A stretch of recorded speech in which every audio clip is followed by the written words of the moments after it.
Those of you who are watching this later, this is the usual unplanned, unscheduled Revolting Man live stream. We've overdone it this time. Hold on one second. Alright. So as usual, no one really knows that we're here. We got a like. I don't know who you are. Hey, don't be weird, dog. No, go. Go. It's good to see you. I know it's been a while. A lot has gone on. Hey Harold, how you doing? I'm doing better. I'm doing well. We've had a time of it as of late. We have had a time of it as late. I was actually gonna name this live stream, and then they don't give you the spot to put the title in anymore. Hey Mark, how you doing, bud? So, what has been going on the homestead? I'm going to be a little cryptic, not for any real reason. We, I talk about having 16 children a lot, and that's because I start counting children the minute we find out that we're pregnant. Once I know that there's a baby on the way. 3/8 on a half-inch day. That's pretty good. Hey, Dr. Murray's here. How are you, Dr. Murray? So we had that 16th baby. He was born about 5 weeks ago now. And I can say this now. He's in Children's Hospital of Atlanta. With Mariah's there with him. He's okay now, but it was. Hey Jerry, how you doing? It was scary there for a little while, but he's okay.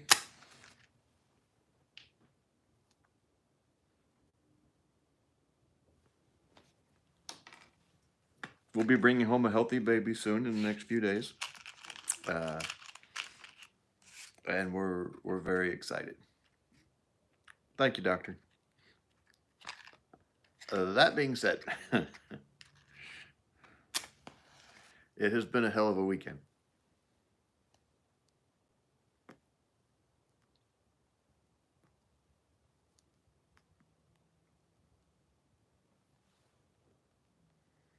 I don't know why they can't make matches normal anymore.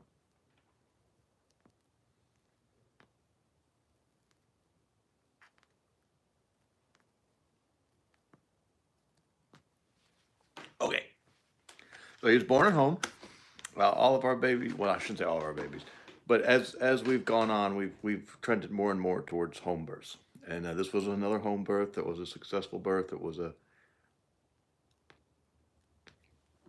good birth, easy birth, quick birth. We knew right away that we'd been blessed with a special child, and subsequent events have borne that out. But he had hey Wolfpack, he had some concerning test results on Thursday, and they advised us to go straight down to the hospital, the big children's hospital in Atlanta, and we did, and they ran a bunch of tests, and late last night they let us know that all the worst stuff is off the table. Hey, Anarchy Television. So all the big fears are unfounded. So we got a healthy baby. As soon as he starts gaining a little bit of weight, we'll get him home. Just a few little adjustments to make. But other than that, number 16 has joined the organic militia. Is a boy. God blessed us with our eighth son. So we're evened up with eight boys, eight girls, and we're very happy and relieved and excited now. So that's what's been going on. That's what's been going on here. That's why we've been a little out of the pocket. Of course, I'm always a little out of the pocket anyway. This is just my excuse for being out of the pocket. If it wasn't that, it'd been something else. But and then earlier in the week before all that happened, I kind of felt the floor felt a little squishy by the kitchen sink, and everyone told me, "Oh yeah, there's been a leak there for months." So I've got to rip out. Obviously, I've got the sink ripped out, and I'm just gonna move the whole sink down a few feet to a new spot on the wall, and I gotta rip the floor out and replace the floor, and so we don't have a kitchen sink right now. I'll have it all. I'll have it all. I'll have the sink back in tomorrow. I mean, I've got it back in place and everything. I've got the holes drilled for the plumbing. I just got to run the plumbing tomorrow. So I got to run a drain line, and I got to uh, run the feed lines. But I got to pull the insulation back. Yeah, it's just the whole thing. Yeah. Anyway, one of those deals. But I think the last time we talked, uh, the world hadn't started blowing up in the best possible way. Um, so we've got a lot to catch up on. I don't even know if we could catch up. I mean, so much has happened uh, that I don't know if it's possible to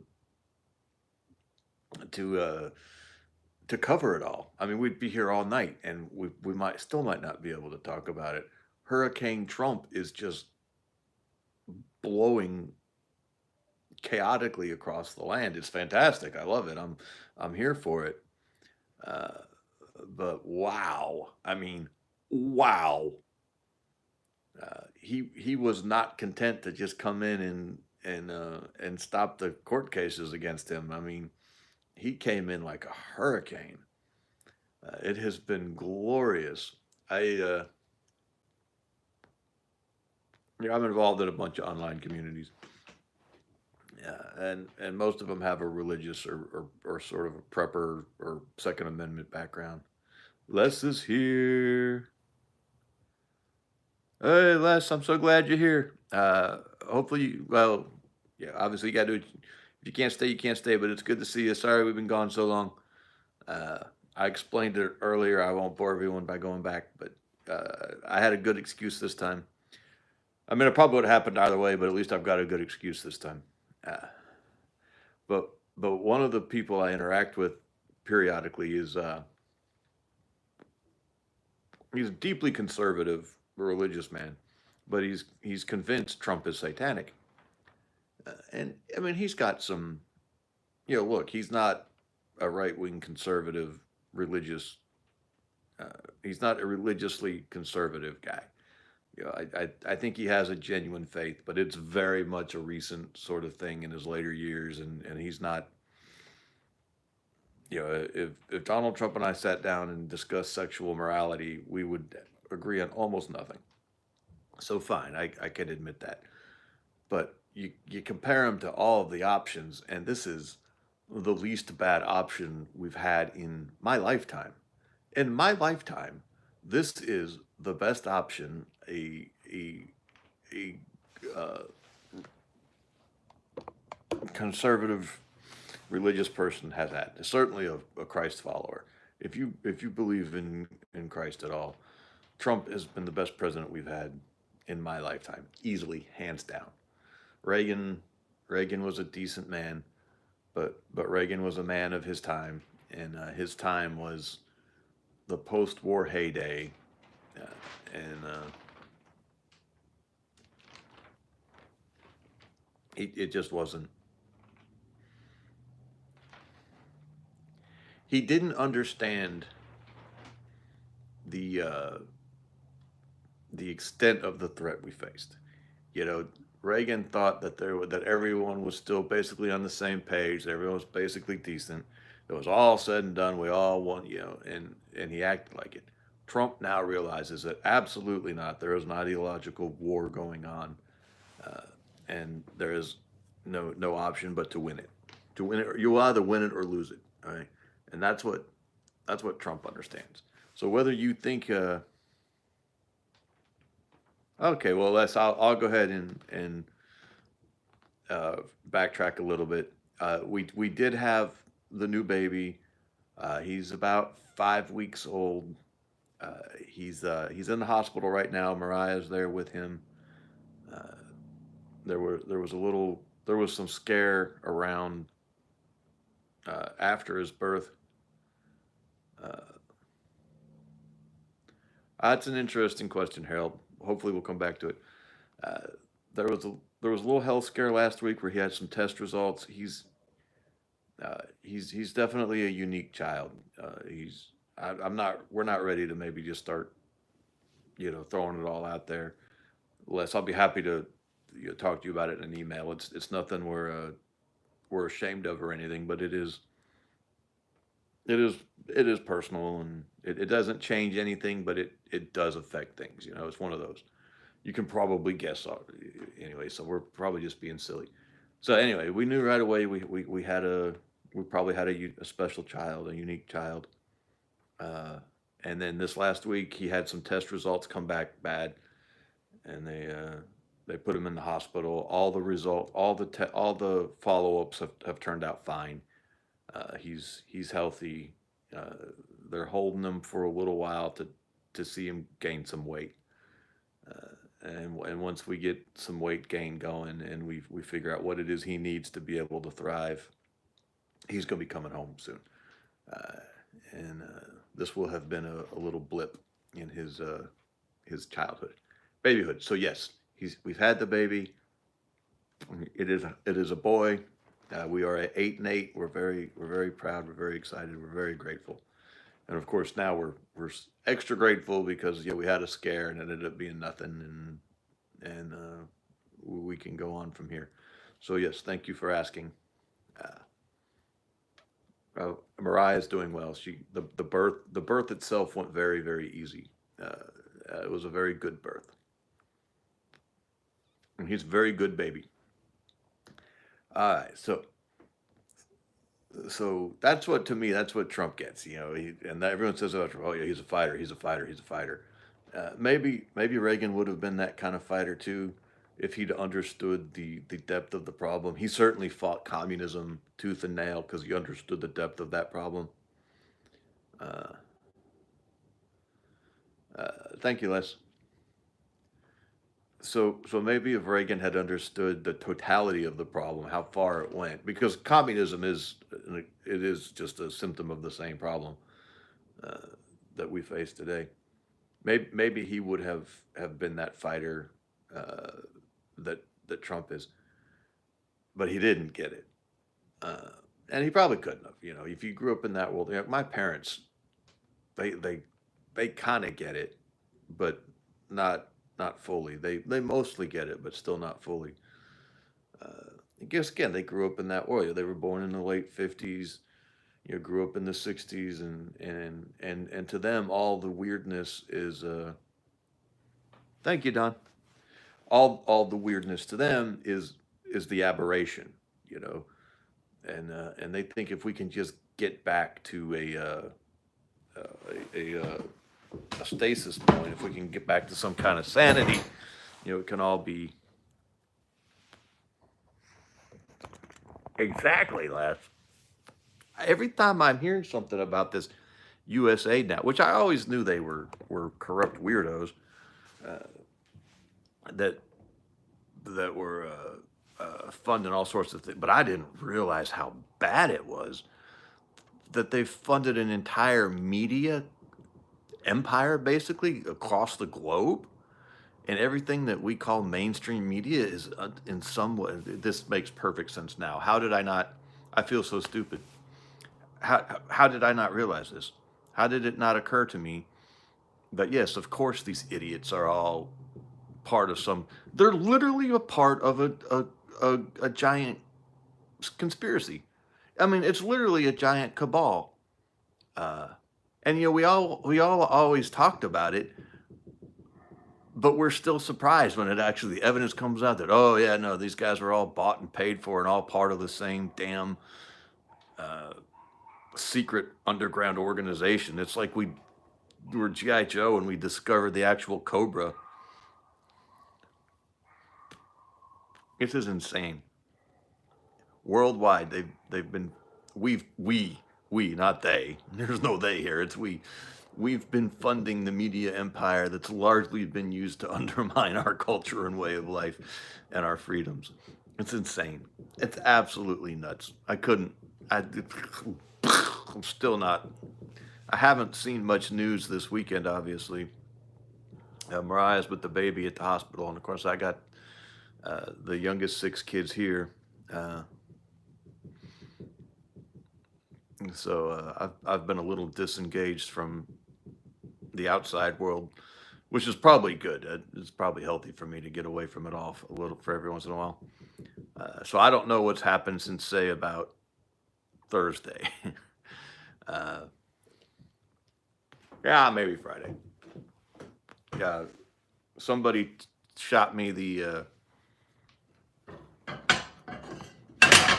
executive order about the Second Amendment, which in and of itself didn't seem that substantive.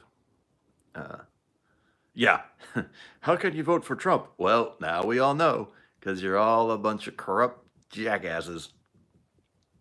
Uh, every single one of them with their hand in the till. The whole kit and caboodle of them just pulling money out hand over fist, doing whatever it takes to get their and look, Trudeau should have brick. Poor Trudeau. You get the feeling the world is just too much for that guy.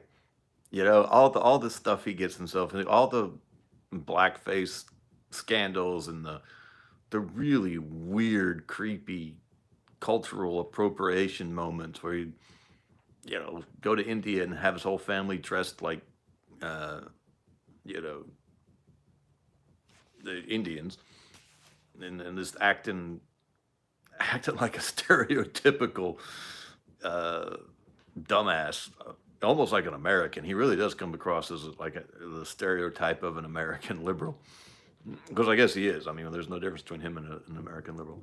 But you just feel like every morning that guy wakes up and he can't figure out why the hell the world doesn't work the way he thinks it works. He's just constantly going, "What? Wait, no, that I'm the good guy." And wow, I would absolutely love it. No, actually, I don't.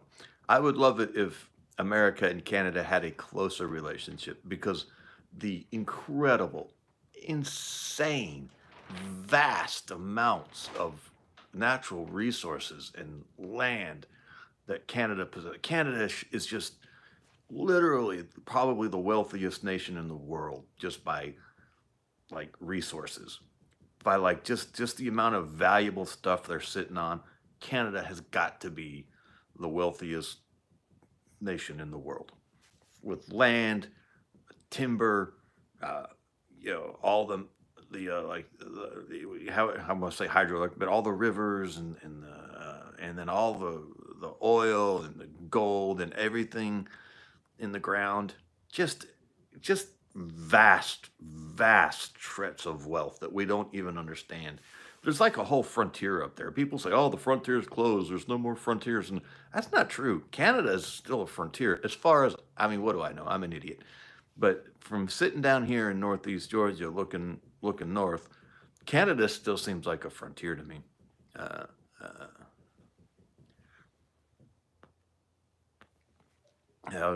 Trudeau should be the one who's.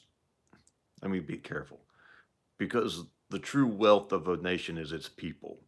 And so I know Canada doesn't have the population that America has, uh, but Canada shouldn't be sitting there having to get uh, terms dictated it to it. Uh, wait, what's Trudeau? Trudeau is actually on video about 8, 9 years ago saying to a group of women on how communism is great and should be admired. Awesome. but Canada shouldn't be sitting there having terms dictated to it like this. Canada should be able to just say, okay, walk. Because Canada doesn't need much. I tell you what, I think Canada. And Patrick, you're in here and you're the Canadian, and so tell me if this is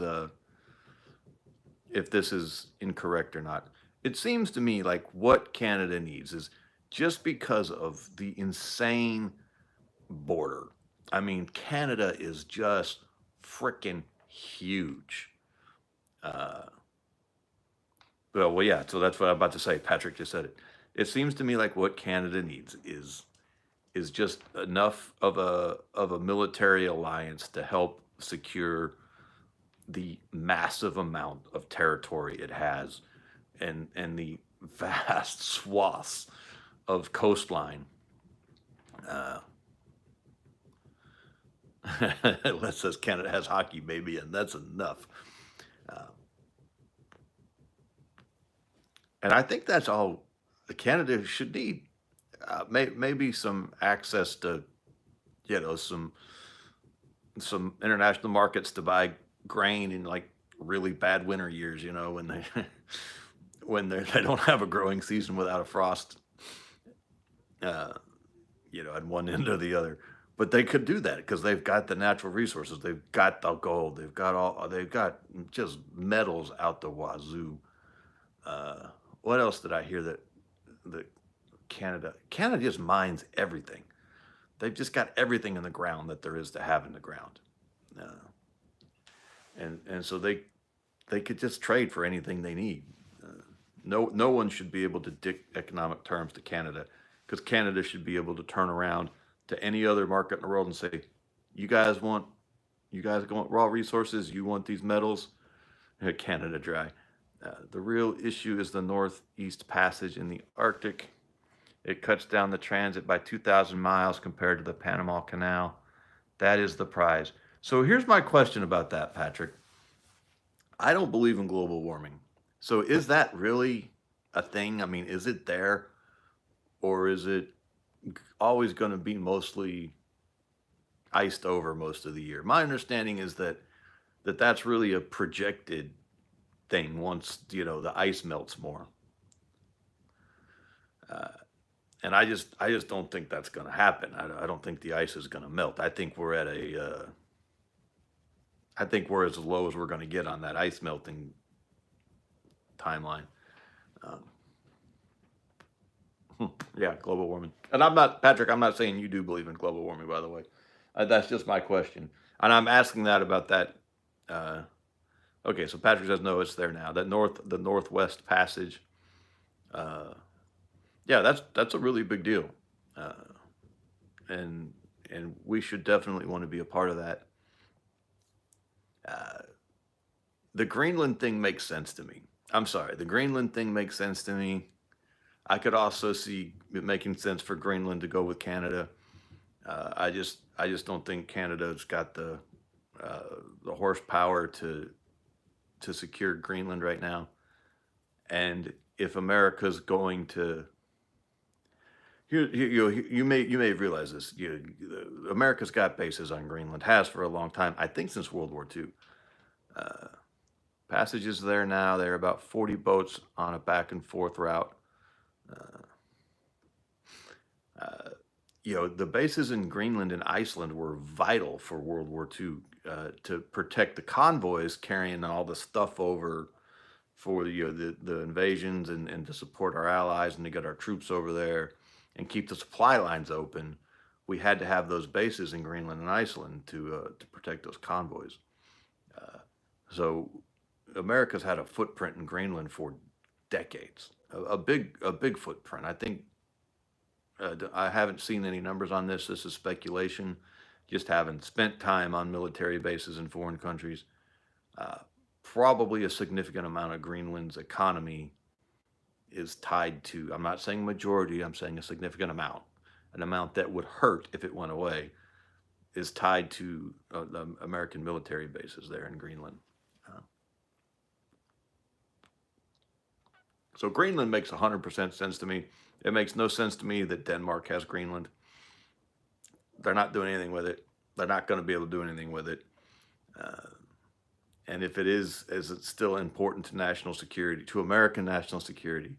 And if Europe still wants America to fulfill this role it's always fulfilled in NATO, then Greenland makes 100% sense.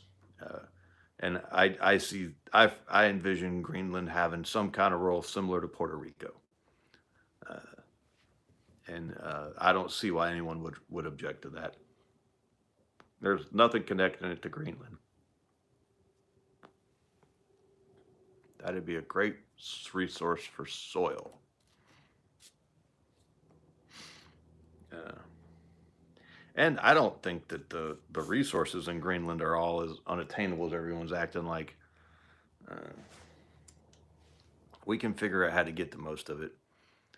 And man, it'd be awesome to have a source for these rare earth metals. Even if we didn't see, even if you don't go get the rare earth metals, the fact that you have control of a source means everyone else who currently is dominating the market, uh, uh, it makes it a little less effective for them to try to hold those over you as leverage.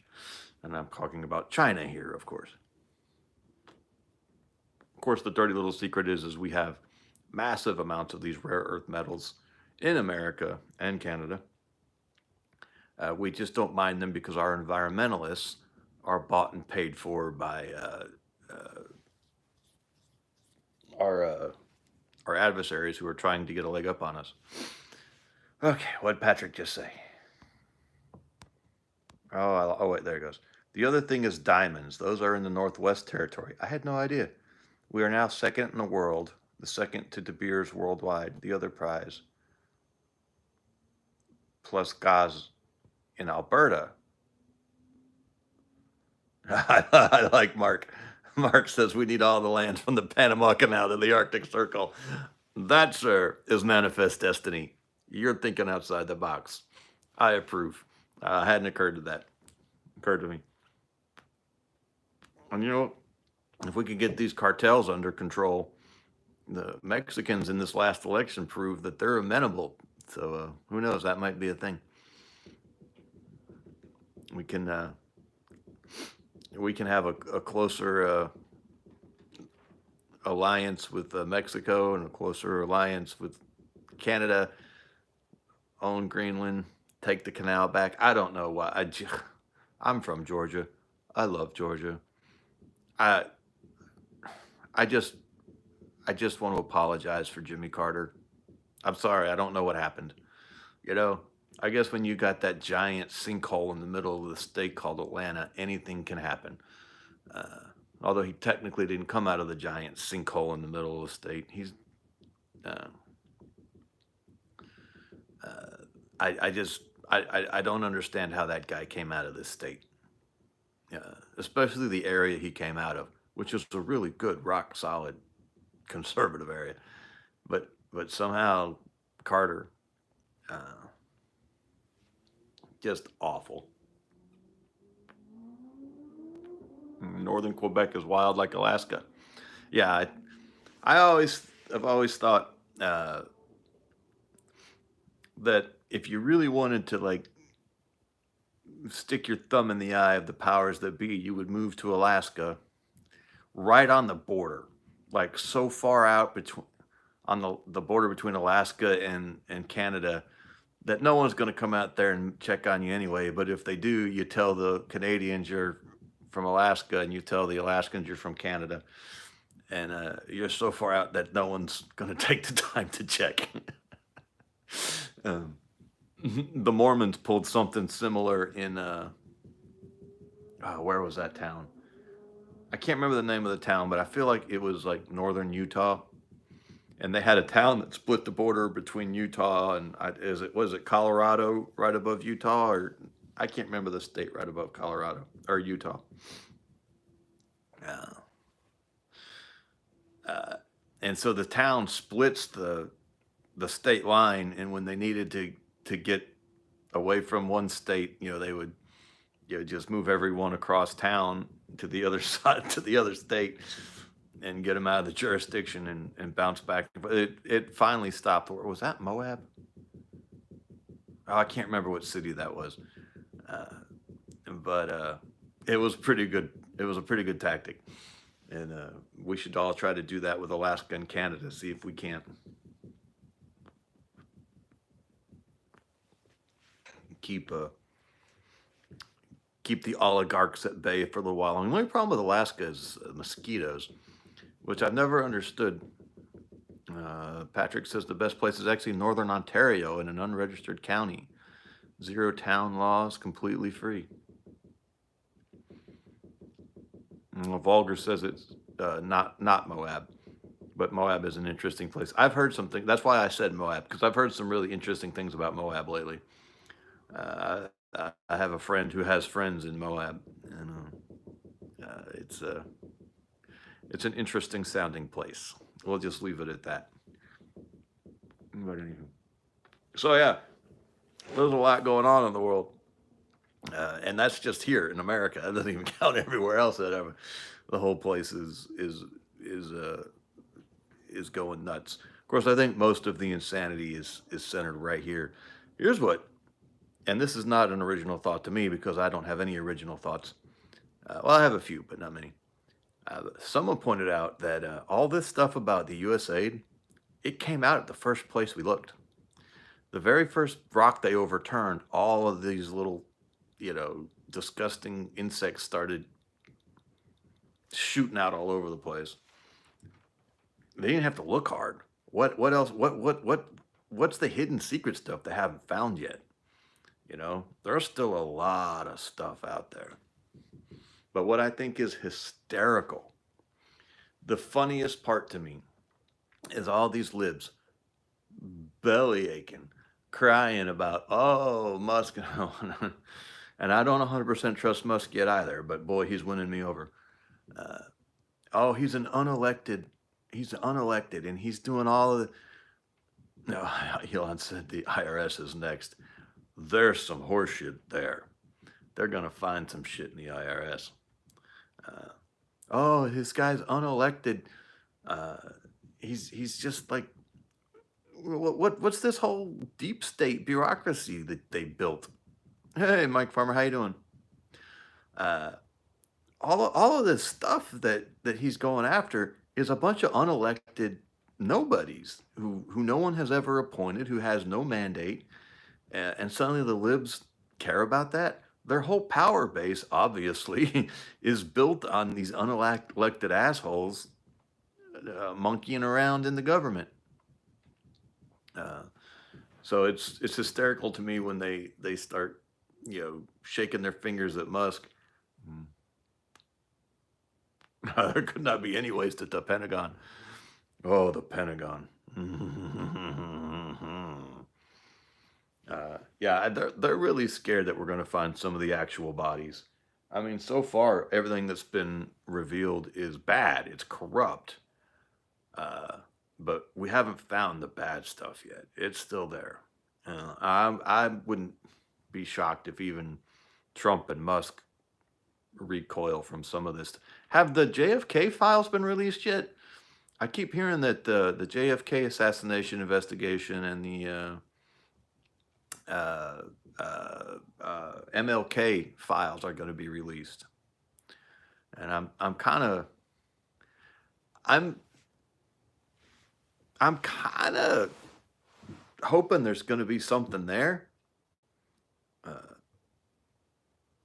because if there's not, there's a lot of people are going to be like, oh well, no, the dominant story was correct, and it's not. There is some stuff behind the MLK assassination. I don't know what, but that story makes zero sense. from start to finish, that story makes zero sense. You know, there's a world where the JFK assassination could have worked out the way they say it did. I don't know that I necessarily believe it because I don't believe anything those animals say. But you know, Les, there comes a point though where they may realize that, oh my God, there's no salvage in this thing. You know, they might realize that they've uncovered stuff so hideous and so horrible, uh, uh, that we'd have to just blow the whole thing up and start from scratch. And I'm not even sure that I want that. I think I do, but I'm not sure that I do because God, you don't know what comes out of that. You know, we have no idea what comes out of. That's why I'm completely against uh, the Constitutional Convention, or the Convention of States. I'm not for that. We don't know what comes out of that. The last they can do anything, and I just don't think that sane people have a seat at that table. I don't think that there'll be many of us because that's what happens with conservatives, and we should get rid of that term anymore because I don't think we're the conservatives. But yeah, we want to conserve what is, and then the radicals and the thieves, they're all going in there, looking to blow it all up, and so then we're caught on the back foot, and we're fighting for things we don't even necessarily really believe in. Think about how often conservatives are fighting to conserve things that we don't actually believe in because we're just trying to keep things from getting worse. We're like, well, we don't like this, but it's sure better than what could, and so we're fighting to maintain a status quo that doesn't even reflect our value system. Uh, that's why this incrementalist strategy is so effective. They just make little tiny changes here, little tiny changes there, and uh, and then get your enemy to fight to hold that ground for you while you to keep trying to push things farther and farther all the time. Uh, I need another gun. A heretic here. Uh, so yeah, I'm not for a convention of states, and I could see Trump and Musk and all those guys coming to a point where they say, we can't in good conscience do this. We can't. What replaces if we completely burn everything to the ground? What replaces it? That is not an illegitimate consideration. Yeah, because this process really could it could break up the union. You know, there could be revelations coming out of this that that completely delegitimize the entire American project since when? 1919. I always point to 1916, the Militia Act of 1916. That's when I think things started changing. But it might even go back farther than that. Uh, certainly, certainly, if we could get control of our money and stop throwing money around, uh, that would solve a lot of problems. Stonewall says yes. Uh, because the vast majority of what these idiots have been doing for the last 100+ years has been done on the back of this free money flowing all over the. It's not free money, of this stolen money flowing all. So it's 1912, right? What year was the Fed? Was it 1912 or 1913? I think the Jekyll Island meeting that the Fed came out of was 1912, if I remember correctly, and maybe the Federal Reserve Act was passed in 1913. Maybe someone can. So certainly, yes, if we could get control of the money and stop letting the evil people just write checks nonstop, yes, that would go a very long way to stopping all of this. Uh, Watch list certified. uh, because if you don't have, free money, then you can't do all this insanity. Oh, I was completely wrong. Vulgar says that Jekyll Island was 1914. Why was I thinking 1912? Hmm. Maybe 1912 was the Titanic. Not sure why I was just wrong. I don't need to explain why I was wrong. I was just wrong. So what year was the Federal Reserve Act passed then? Hmm. So yeah, so when we talk about get control of what Musk is doing, getting the way, cutting the waste, uh, absolutely critical. People are waking up. Certainly here in Quebec, the city libtards are freaking out. But I would say Quebec would join the USA if the French factor is respected. No control of school would be accepted. Well, we don't want people to control your schools, so. Uh, 10 Tigers wants us out of the color revolution business. Uh, yeah, no, I mean, we're hoping to get rid of our Department of Education. Uh, and I don't know why anybody would want to speak French, but I don't know why we would stop anyone from speaking French if they wanted to speak. If it was important to someone to speak French, have at. I mean, welcome to America. That's not the craziest language we have. Uh,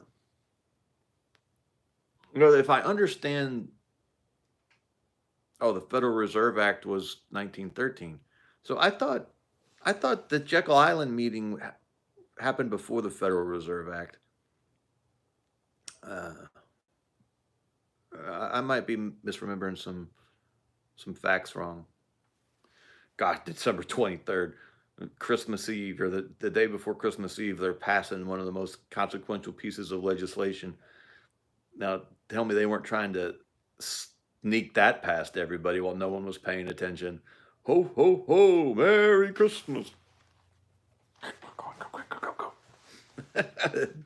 Animals, animals, all of them. Mm. So yeah, cutting out the waste because it's not waste. I mean, it's done on purpose. They know what they're doing. They're not wasting that money. Or I mean, from our standpoint, they're waste, but they're stealing that money. It's theft. It's corruption. It's graft. It's uh it's people robbing the national treasury in order to undermine the foundations of the republic. It's treason. I mean, it's treason. USAID was treason. Oh, look, there's some theories about why the Titanic sank. How about that? I hadn't heard that before. No, absolutely treasonous. I mean, some backs should go up against the wall, and there should be some firing squads. Uh, actually, there should be a lot of firing squads. I mean, a lot has been said about this, but not enough. The problem is, so much has been said, and it's been said in such a way that it's lost its impact. But the weaponization of the justice system is treasonous. When you capture the levers of government uh, in order to further your own personal power, you've been a traitor uh, to the country, to the Constitution, to the Republic. That's treason. That's treasonous, uh, and and treason should carry the death penalty. We could start naming names. We'd probably shut down my live stream. I don't know that matters too much, but I enjoy them. So why get the live stream shut down? Uh, but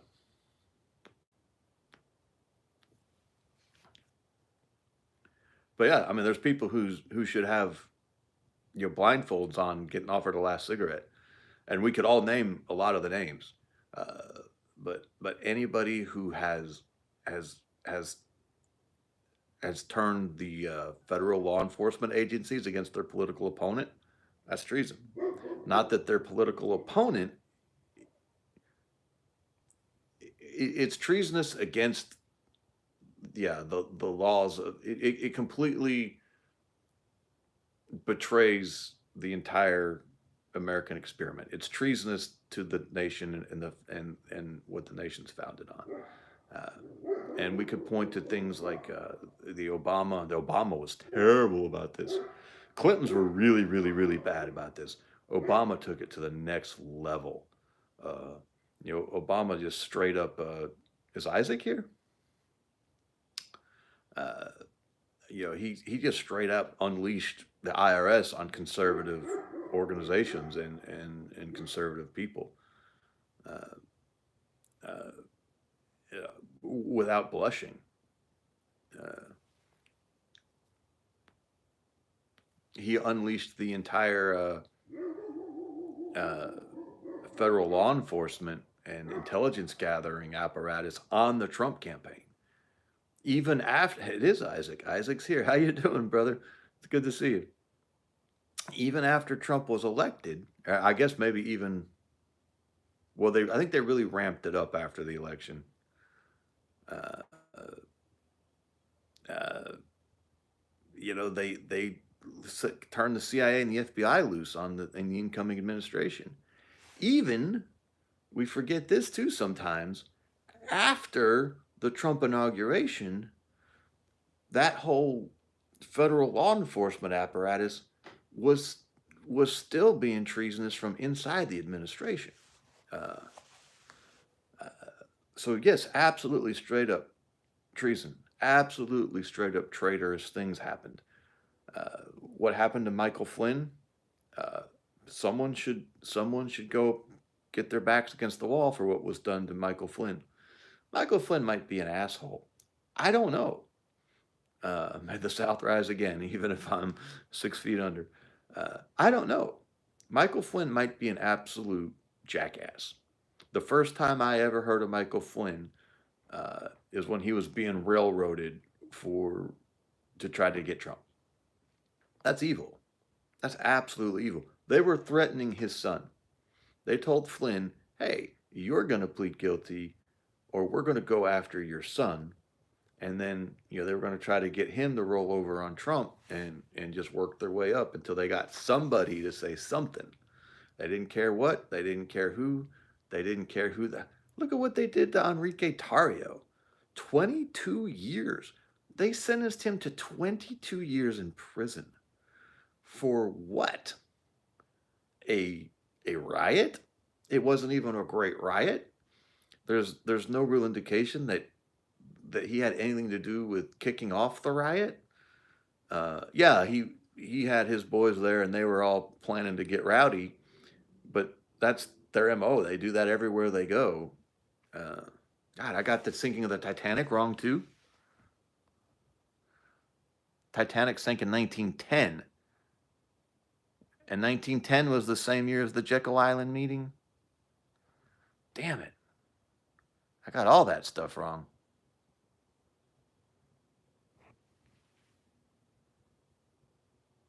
Oh, Walker says he may die soon. My ex has me against the wall. Don't let her get you down, brother. I've been there.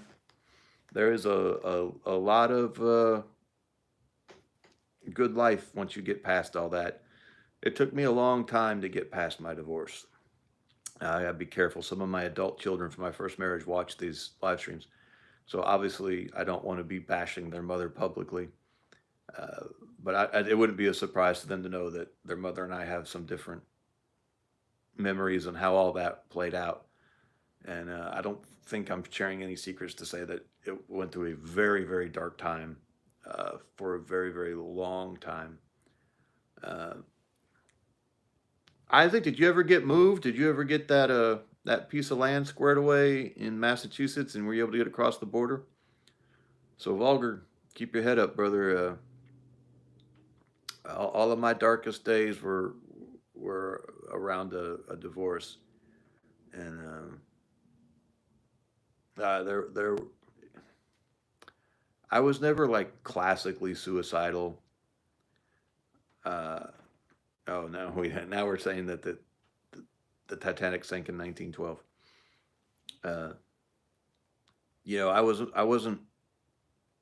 I wasn't like planning it. I didn't, you know, but I was at that stage where I was like, well, it would be better for everyone if I could, and I mean, I was depressed.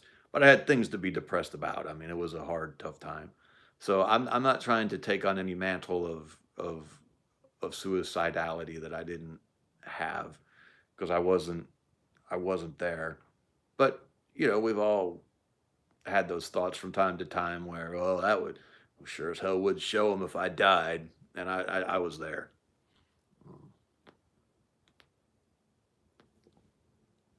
And I was trying to get back in the military. I was trying to get an overseas deployment. I was, uh, uh, but man, and things got dark, and then things got darker, and then I made things worse, and I made things harder. And I'm not saying you're doing any of that. I made things far worse than they had to be. Uh, Quit working, started drinking, uh, just laid down for a while and was useless. Uh, and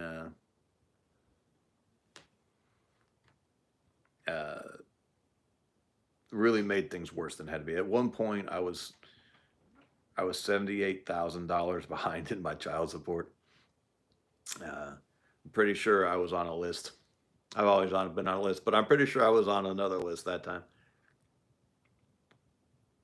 And they were garnishing my wage at 55%. Didn't matter what I made. The first 55% came off and went straight to her. Uh,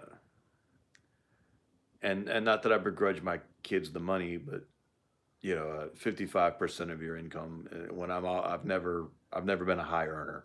It's not like I was making $100,000 a year trying to live on $45,000 a year.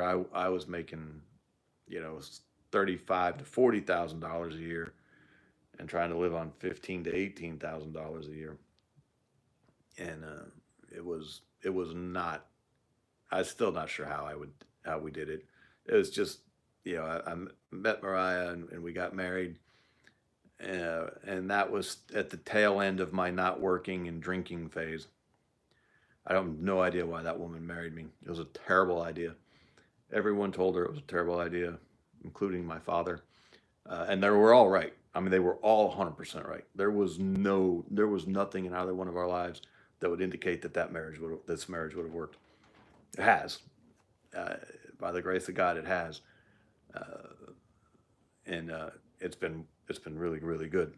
I don't want to do that whole wife worship thing that some men do, but I have a lot of respect, and I greatly value my wife.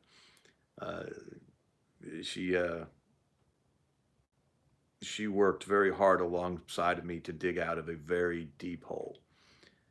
And now that we're out of that hole, we've got that all that 78,000 is paid off, and uh, and now we're in this new phase of life where we're getting to keep a little bit of the fruit of our labor, and the grandchildren are coming in, and all the children are around us, and it's been uh, this this weekend's been hard, what with the baby being in the hospital and everything. But what's been wonderful is watching all the older children just, one of my daughters just got on a plane and flew halfway across the country, and she's like, I'm here for 2 weeks. You can't get rid of me. What can I do? And all of my children have just like, and just made a phalanx around us. It's been beautiful, beautiful, beautiful, beautiful.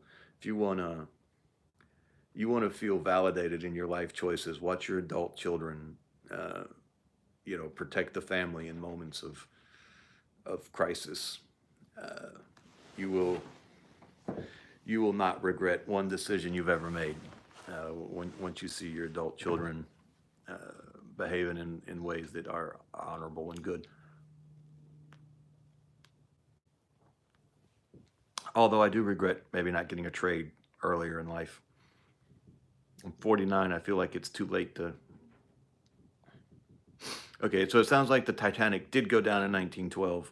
So does that mean the Jekyll Island meeting was also that year in 1912? And then the Federal Reserve Act got passed on December 23rd of 1913.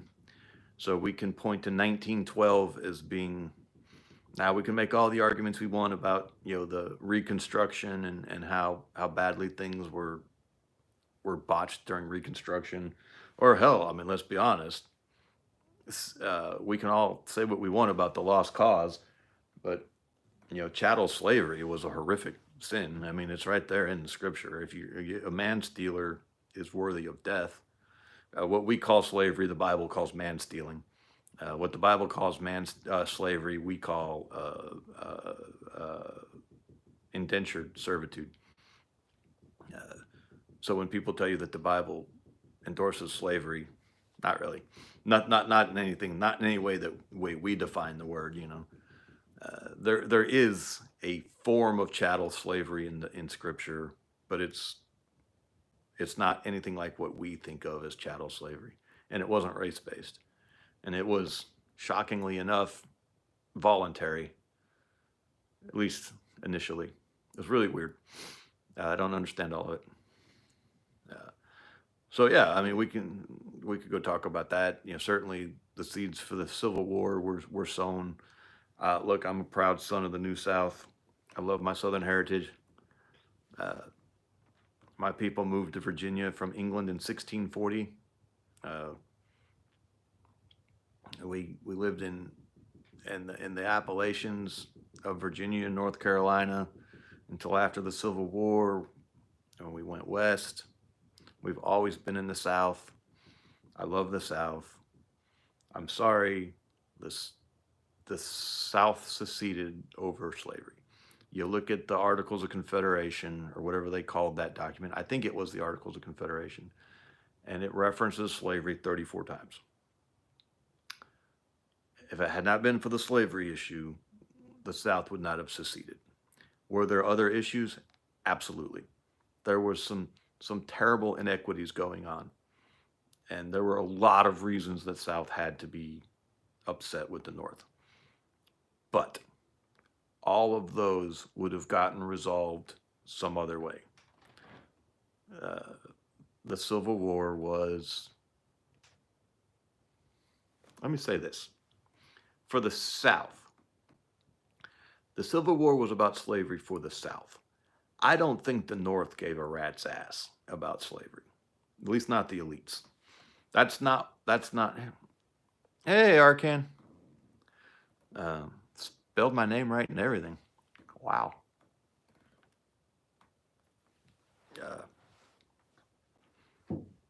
Uh, if it had just been a matter of, oh yeah, the South's got slaves, the elites in the North would have. Uh, uh, oh, hey, Justin.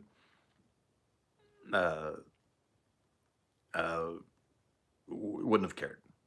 There was other things going on, but the South did care, and the reason the South seceded was because of slavery. Uh, there's Palmetto. What is this Yankee propaganda you're speaking? I'm sorry, Palmetto. I know it's only been 160 plus years. It might be too soon to talk about the nuances of the Civil War, uh, but it's a more nuanced topic than either side wants to admit. You know, especially you and I as Torah keepers, we have to admit that we our forefathers completely violated Torah by being man stealers, and that comes with a death penalty. I mean, it's just straight up. If you're a man stealer, you deserve death. Uh, doesn't it doesn't come to us.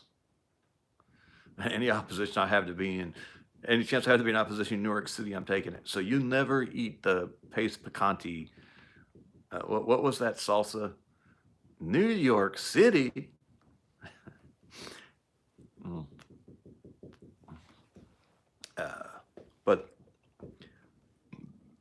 but the propaganda both sides give about that war is not true. Uh, but I'm going to disagree with that, Isaac. Just because someone made it easy to do the wrong thing doesn't mean it's an excuse for doing the wrong thing. Now, you don't get to blame the sons for the sins of the father. The generation that participated in that is the generation that carried the guilt for that. And it's over. Those people are all gone. There's no one left to punish. And so trying to punish people for it is, yeah, it was Lincoln. You know, it was like I don't. He would have absolutely left slavery in place if it kept the Union in place, uh, because for the North it was about power and money. You know, the Union, uh, even then, uh, in the 1850s and 60s, it was very, very obvious how powerful and wealthy this country was going to be, and they wanted to control it. And if the nation split up, they weren't going to be able to control it. I mean, this goes all the way back to Hamilton and all that in the Revolution, where they're trying to get a central bank and trying to get a central bank because those idiots, those idiot financiers up there in the Northeast knew that they could control all this. The same people who didn't want to have the revolution to begin with, go read your history. New York and New York City, who doesn't like the potatoes? Uh, they were dragging their feet on that thing. They did not want to have the rebellion. Uh, they they they just came on board at the last second. Not even really sure why, to be honest with you. So yeah, reparations is silly. Uh, for a whole host of reasons, reparations is silly. Uh, but yeah, so those idiots, they just wanted to control the land and the people and the army and the navy. They really wanted to control the navy, is what they wanted to control. Mercantilism. Look up mercantilism. That's what that was going on there. The northeastern financiers and shipbuilders wanted to control the navy and mercantilism because all those good abolition now. But okay, but now I want to go back and stop and say the North didn't care about slavery. The North would have left slavery in place.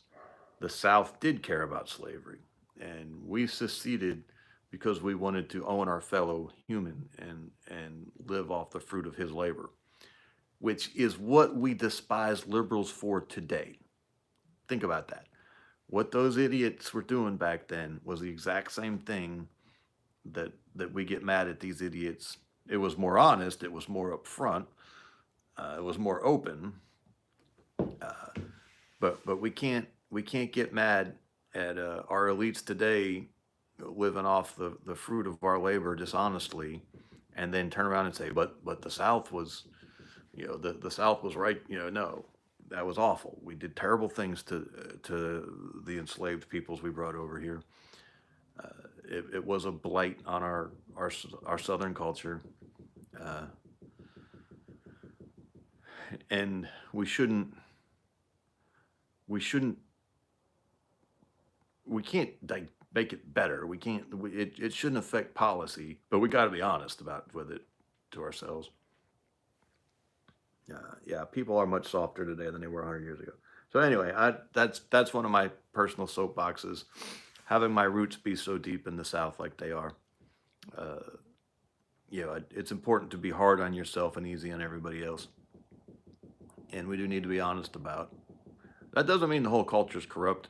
That doesn't mean everything about us is dirty and disgusting and nasty, and it's all been uh, what's the right word, discredited by that fact. Uh, uh, no, no one is. We all have original sin. There's no such thing as any institution or people or person or group of people without an original sin. Uh, Sometimes many original sins. So it doesn't discredit our whole culture.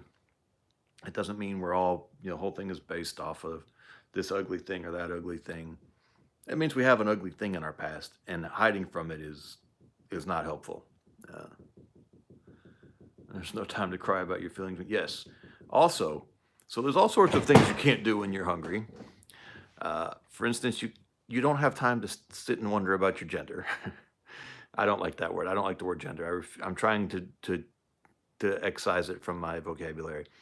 Uh, but when you're working 8 to 10 to 12 hours a day to try to keep a roof over your head, You don't have time to wonder if you're in the wrong sex or you're in the wrong body. That is a luxury for people with entirely too much time on their hands. Uh, it is rich people who get fat. Even if you don't think you're rich, if you have the means to get fat, you're rich. You know, poor people can't be fat. To be fat, you have to have the resources to have access to large amounts of excess calories. That is the definition of wealth. Uh, what is the one thing you would like to see changed? Hmm.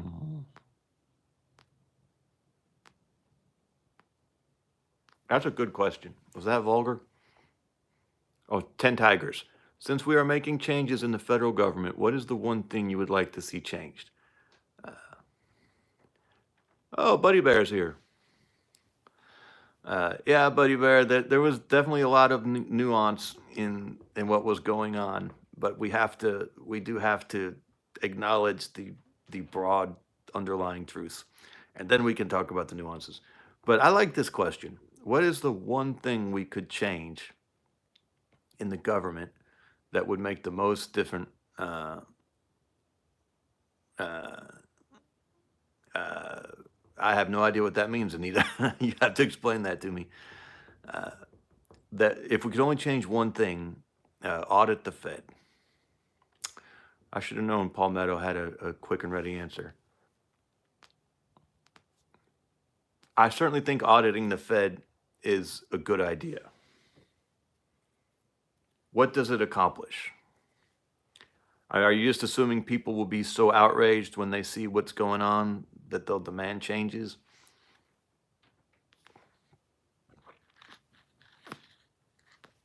Uh, Elon Musk, as of today, is appointing Ron Paul to audit the Fed. Well, that should bring the whole thing crashing down. Can you imagine Ron Paul finally let loose inside the Federal Reserve? That is a man with an axe to grind.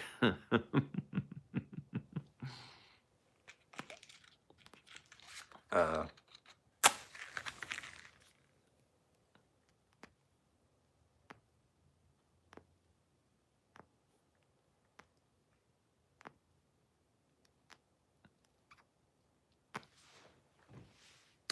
I certainly think the one main thing we should do is get control of the money. Palmetto. So that was my first thought too, Palmetto. The problem is uh, changes to the right to vote. Yeah, 10 Tigers hit the nail on the head, which is also what Palmetto's talking about too. Uh, de- yeah, democracy as we've defined it today is not sustainable. It will always lead here. Uh, there has once, yeah, and the fourth one, I can't remember. Yeah, voting is not a right. I can't remember which forefather it was who said it, but once who said that once the people realize that they can vote themselves paychecks out of the federal budget, the whole thing's over. Uh, so let's cut this into three different categories. Like your ultimate best, like if you could wave a magic wand and make the craziest thing possible happen, what would it be? I think that was Jefferson Palmetto. Uh, and for me, yeah, that would be. I would only allow the only people I would allow to vote. I've said this on here before, so if I'm boring you, just come back in a minute. I would only allow Christian men who've had a Christian son, who's had a son to vote. So Christian grandfathers down the male line. It's not a perfect system, but I think that's the least imperfect system. I don't like uh, a wealth, what's that? Well, anyway, yeah. You see, I've known some really good, decent, wise, poor men, landless men. Uh, And I've known some absolute idiots who own thousands of acres. And I could say this about anything else. I've known lots of really terrible, stupid men who can take tests really well, who could pass a literacy test, and I've known some really good, decent, wise men who couldn't. Um, so the only thing I can come up with that catches the most of the good, decent men and weeds out the most of the bad, terrible men would be that. Okay, you're a Christian. You've lived your life long enough and successfully enough that you've passed on your beliefs to a son who has himself, so you've still got skin in the game, but you've lived long enough and you've proven that you're smart enough to not to do really stupid shit that you can expect a young man to do. Uh, uh, what is it they call a wealth? Well, anyway, so like France uh, had a wealth. I can't remember what it was, but they had like a wealth test. You had to have so much wealth in order to vote in France. And this was after the Revolution. This was after the Restoration. This was after Napoleon uh, and all that. And it was terrible. It didn't work at all. It was horrific. France had still had 100 years. France has never had stability since Napoleon, ever once. And so they had that wealth requirement. That's not the right phrase, but that's what we're going to go with. They had a wealth requirement to vote, and it was a very high wealth requirement, and it was utter failure, and it ended up going back to almost universal suffrage. Uh,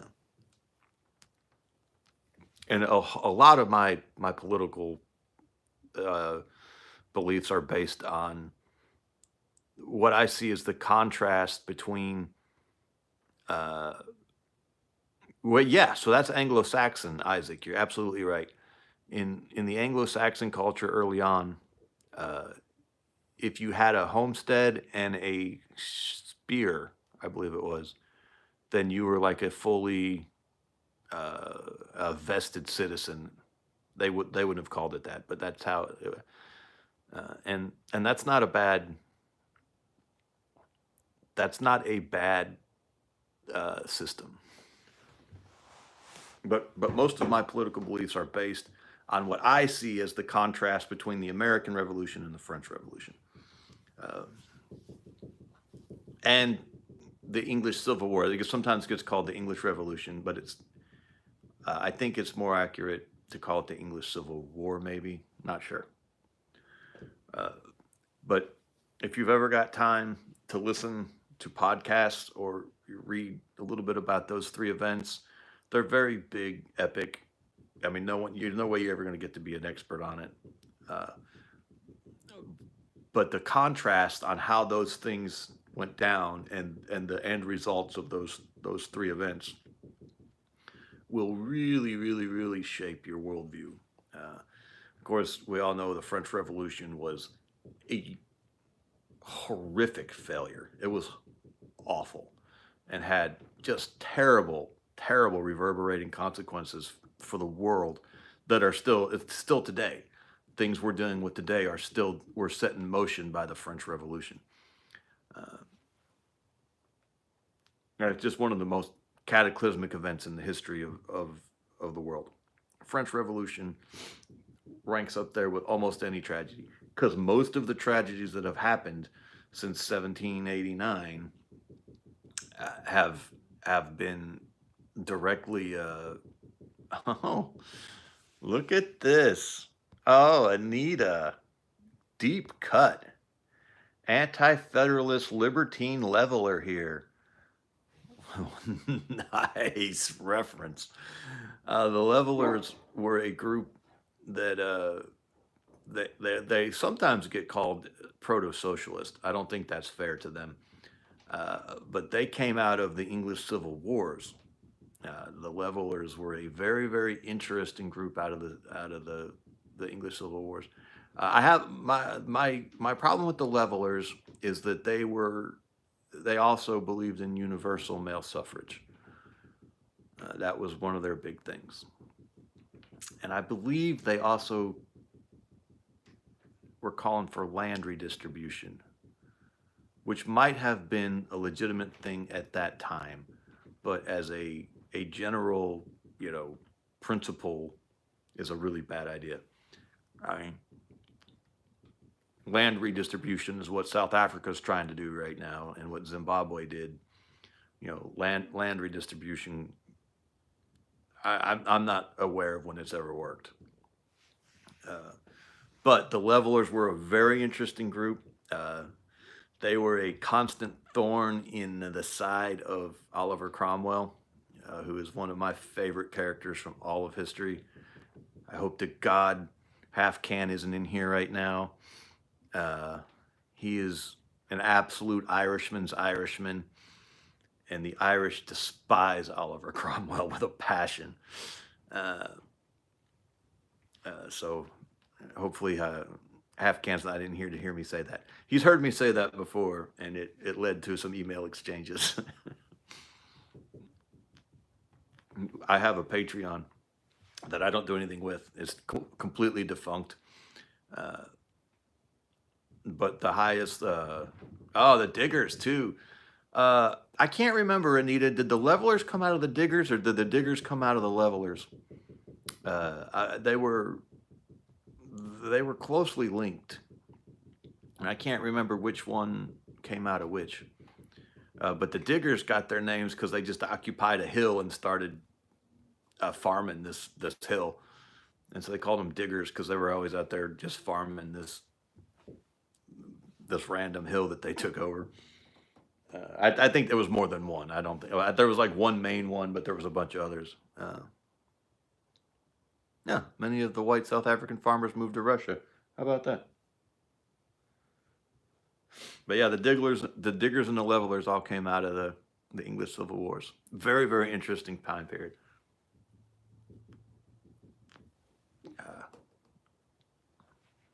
Anyway, where were we going with all that?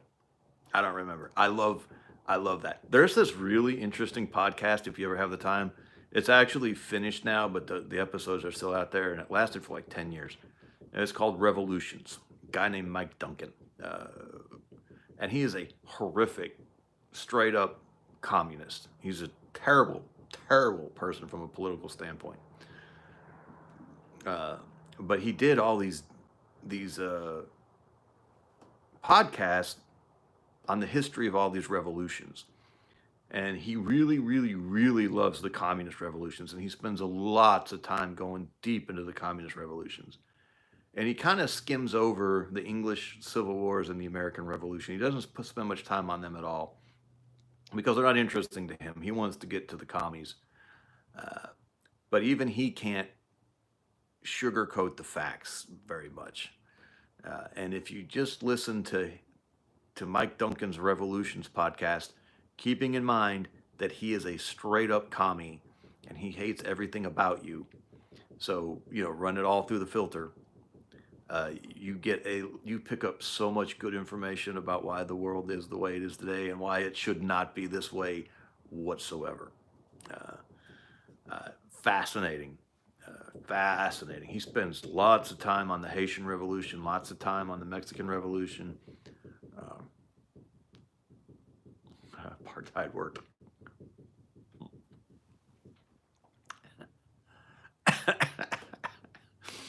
The problem with apartheid in South Africa is that it didn't provide a way. What's the right way to say this? There were a lot of black South Africans who wanted to adopt the culture of the Afrikaners. And the apartheid did not offer a way for them to be able to become full citizens. And so it sowed the seeds of its own destruction.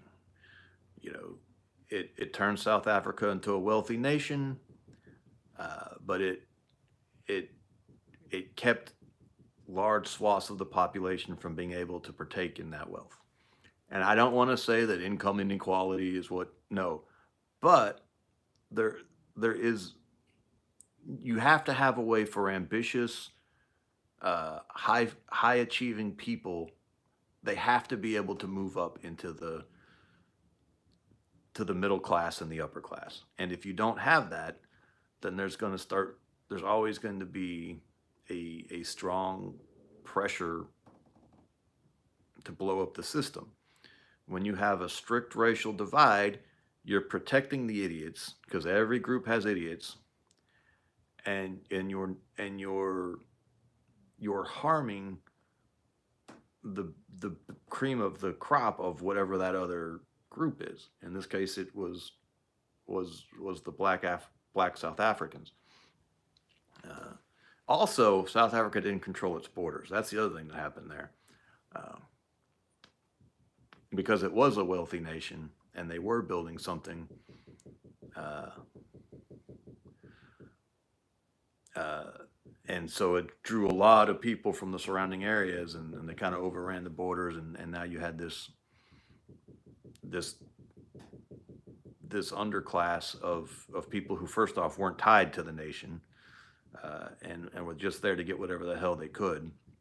And then there was no way for those, the talented, uh, hardworking people to move up into that Afrikaner class, uh, and that was it. That was that sowed the seeds of the destruction, because then all the idiot communists on the bottom there were able to tap into the discontent of the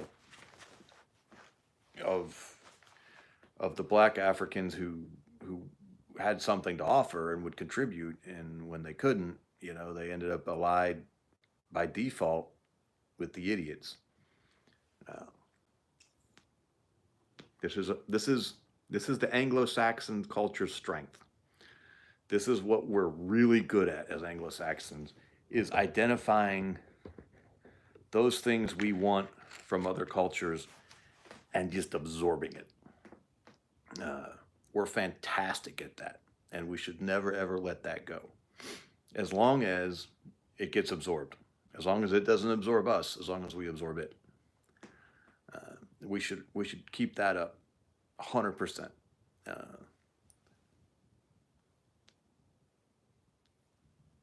It will strengthen us.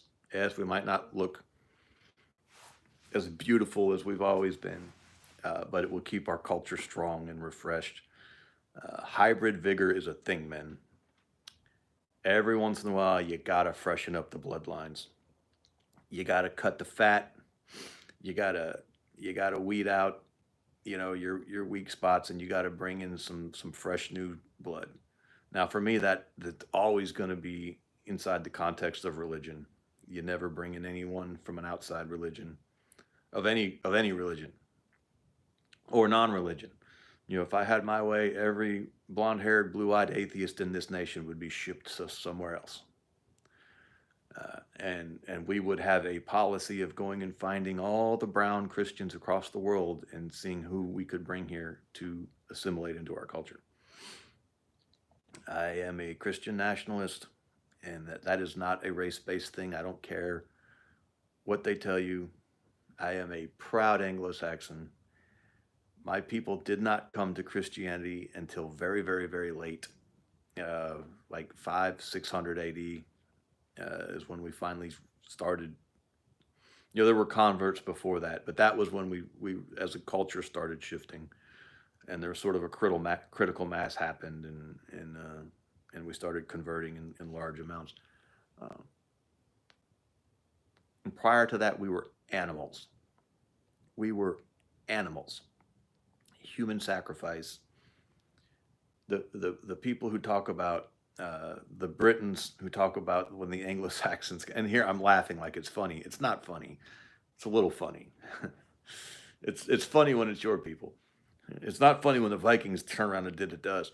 But when we came into Britain, we were murderous, horrific thieves, rapists, and genocidal maniacs. Uh, they talk about it, how they thought it was the end times. It was so bad. We were terrible people before we found Christianity, or before Christianity found us. Uh, and we should not have been indoctrinated into anybody's culture. Uh, and that is a lesson we need to remember. So listen, the world needs to remember too, by the way. The last thing anybody wants is to take the cultures of the Anglo-Saxons and the Vikings, strip us of the one thing that civilized us, and throw us back out in the world with an attitude and grievances. That didn't work well the last time. It will not work well this time.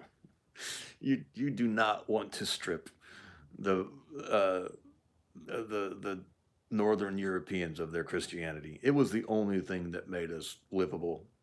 Uh, that's not the right word. The only thing that made us bearable. When you when you go back and look what because the Vikings were the people that the Anglo Saxons left behind. If you go and look at where the Anglo Saxons came from, we overlapped. We were northern Germany into southern Scandinavia. Uh, and so we kind of straddled that border between where we think of the Vikings coming. Remember, the Viking wasn't a people. Viking was a job. You went a Viking. Viking was a verb. It's something you did. But those people who we're talking about when we talk about the Vikings, they were the people left behind when the Angles and the Saxons and the Jutes and the not the Frisians so much, but when they left and started colonizing Britain, uh, the people we left behind and later on turned into but it's the same culture. In fact, when the Vikings started invading England and Scotland and all that, uh, the languages were still similar enough that they could talk to each other. The Old English and Old Viking were were just like almost not quite dialects of the same tongue. If you spoke Old Viking, you could understand Old English, and vice versa. That's what I've read. So the cultures were very, very similar. It was the same culture. Um, uh, so no one wants to unleash us from our Christianity, Christian religion, and let us start ravaging across the world again because we were animals, uh, absolute animals, and the Vikings were just as bad, if not worse. Uh, the Vikings, the Vikings conquered Russia and worked their way all the way down through Russia to Constantinople and the Byzantine Empire, uh, and then they came back and they were just trash in England for 100 years or more, 200 years. But then they were also trash in France. A lot of you know that story from the Viking show. Uh, but they also got into the Mediterranean and they were trash in Italy. Uh, and they ended up, northern Italy ended up being, uh, was it northern Italy? Where was it? Somewhere in Italy. The Vikings took that over too. And there was a whole kingdom down there for however long it was. I think it was centuries. That was another Viking kingdom. It might have been Sicily or somewhere down there. I don't remember. They were just animals and did massive amounts of damage across Europe and the Mediterranean. And like I said, through Russia, essentially founded Russia. What we think of as Russia was founded by Vikings just raping their way through the taiga. Uh, so fun people. No, they weren't fun. They were terrible people. You read you read how the Vikings were behaving, and it was just awful. Vicious, vicious, cruel, cruel people. Uh, but anyway, I don't know how I got off on all that. I think we started talking about voting rights. Who should be allowed to vote when England was Britannia? So, so Vulgar. Here's my understanding of all that. Britannia was a mixture of the Celtic peoples who lived in Great Britain, or Britain, I'm sorry, it wasn't Great Britain at the time, who lived in Britain when the Romans took it over. Okay, so the Romans come in, and this is, oh God, when was that? Oh, it was Julius Caesar uh, So this is like 100 years before Christ, or the century before Christ. Julius Caesar kind of lands and kind of dicks around a little bit and leaves. And a couple other emperors try, and then Claudius does. Claudius actually gets a force in there for good, and after Claudius, uh, there's kind of this increasing Roman occupation all the way up into Scotland, just barely into Scotland, though, not very far. You've heard of Hadrian's Wall. Uh, they actually got a little bit farther than Hadrian's Wall, but not much. Uh, and then gradually, the Romans trickle out of Great Britain because they got huge problems going on in the rest of the empire, right? And believe it or not, this is a little known fact. Constantine, yes, that Constantine, was declared emperor in Britain. His the the empire was split into, was it three? I think there were three emperors at the time, but it might have been four. Anyway, uh, Constantine's father was one of the co-emperors, and when his father died in northern England, uh, kind of up there near Hadrian's Wall, uh, the uh, the legions that were up there declared Constantine the new emperor, and I think this was near York, if I remember correctly. I think it was York. I'm just a history buff, Vulgar. I love this stuff. So Constantine's up in York. He's a young guy, and his troops declare him emperor, and he takes off like a bat out of hell to get back to Rome and secure the empire. Uh, and so Constantine actually is declared emperor in York and leaves Great Britain with, or I'm sorry, leaves Britain with the uh, whatever British legions were up there, and goes and ends up invading back into Rome and taking Rome. And there's this big famous battle at a bridge where he allegedly saw the cross and all that stuff. You probably have heard all that. But he never goes back. My understanding is he never goes back after that. But Constantine comes out of Britain. And then just gradually over time, another emperor. This is a couple hundred years. No, like within about 100 years of that, there's another emperor who gets declared emperor in Britain, and he tries to do the same thing, and he loses. He gets his ass handed to him, and he dies. But he took the legions with him to go try to take Rome, uh, and the Anglo-Saxons start invading. I have a little bit of a theory. There's like this controversy about, what was the Anglo-Saxon invasion like this one giant flood, or was it like just a small group of people who just were very, very successful and converted? I believe it was a giant flood spread out over hundreds of years. Uh, but when the Roman legions were pulled out, then they were able to finish it off. Uh, and in very rapid succession, once the Roman legions pulled out, the Anglo-Saxons, which was a bunch of different tribes. The Angles, the Saxons were actually the biggest tribe. Then there was the Angles, and there was a group called the Jutes, Juttes, and then there were some people called the Frisians as well. And there were some Franks, but not many. And they take over what we think of as England. And there's 7 different kingdoms, and I won't remember all 7 different kingdoms, but one of them was Northumbria, one of them was Wessex, there was Wessex, Essex, I think there was a Sussex, there was Kent, I won't remember them all. And they gradually start consolidating. Now the Saxons are the dominant group, but they want the Angles to ally with them, so they start letting the Angles be the name.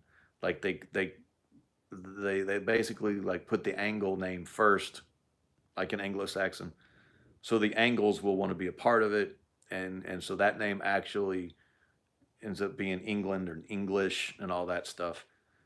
It comes from the Angles, but it's actually the Saxons who were dominant. And It's a really kind of fun, cool history if you read about it all. King Arthur in the Arthurian legends was fighting the Anglo-Saxons. So like this, when we think of King Arthur, if you think about England, you're going to think of King Arthur and the Knights of the Round Table, but King Arthur was fighting, the English, what would become the English. He was actually opposing them. It was very, very fun. To the extent there was a King Arthur, and King Arthur wasn't real. Someone's going to start saying about how my dog is making their dogs bark. It happens every time. Did I tell you guys that our big white hairy dog died? We've had an eventful year, eventful winter. Yeah, the big white hairy dog, the beast, we would call him on video because we didn't want his name out there. He died. So we kind of miss our dog. He was with us for about 12 years, and he was a very, very good dog. So I might be looking for a new Great Pyrenees soon because I really, really liked him, and I'd like to have another one. This is the female we've had. She's like half Pyrenees, or a little more than half Pyrenees. We don't know, but she's a decent dog. But she just doesn't speak to me the way that giant hairy beast did that we had before. Yeah, Volger had to calm his dogs down. Sorry, Volger. No, I'm not a history major, whoever asked that. I do love history. I've loved it since I was a boy. It's fascinating. I mean, it's great. It's just great stories. History is just great stories. And I've always enjoyed it. We didn't have a TV growing up. My father was adamant that we not have a TV in the house. So I read a lot.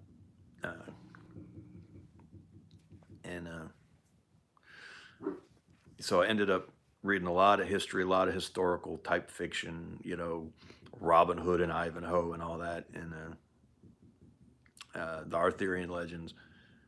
And it really kick-started a love of history for me. And then, of course, just the wars, just being a boy and a young man and all that stuff. I was fascinated by the wars and the military stuff. And all of that stuff's all tied up in the history. So, and then now, for about the last 5 years, I got a good dad. He's a good man. Not perfect, but very good man. Still with us. I frustrate him sometimes, but I'm the oldest son. The oldest sons are supposed to frustrate their dads a little bit.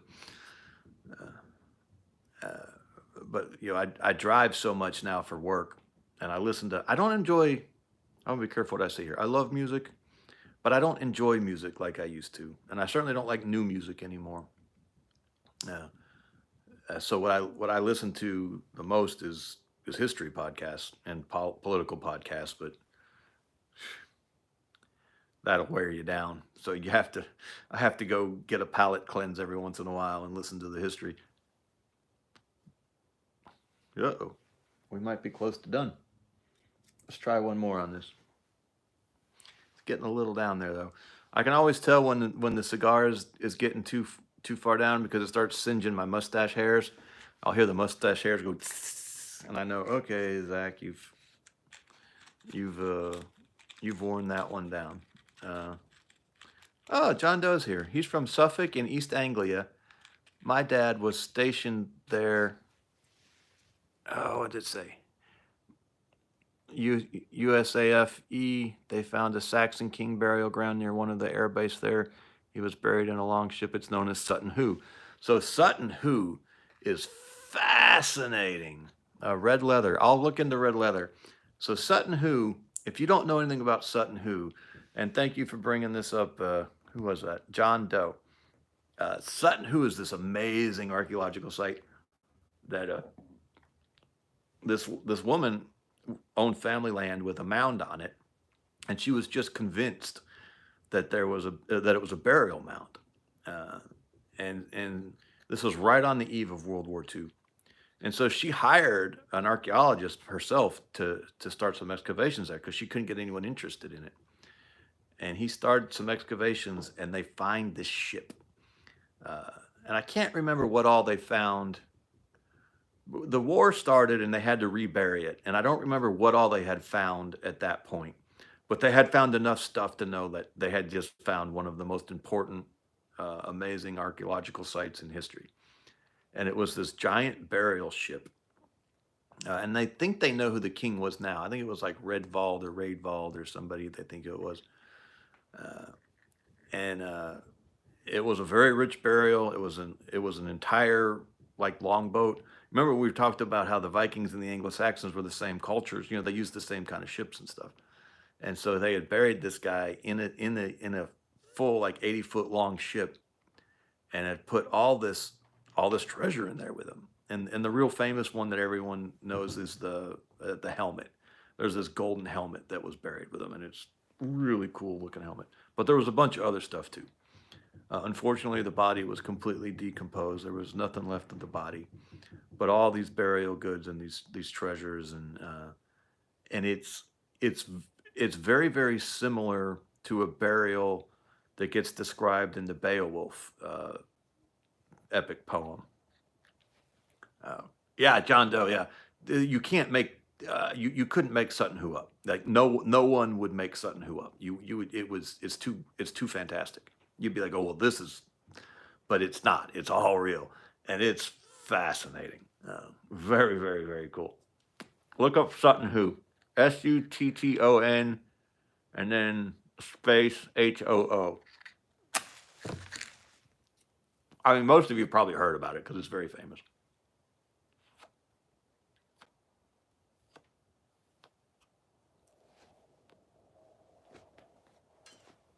This is probably a fool's errand to try to start this. But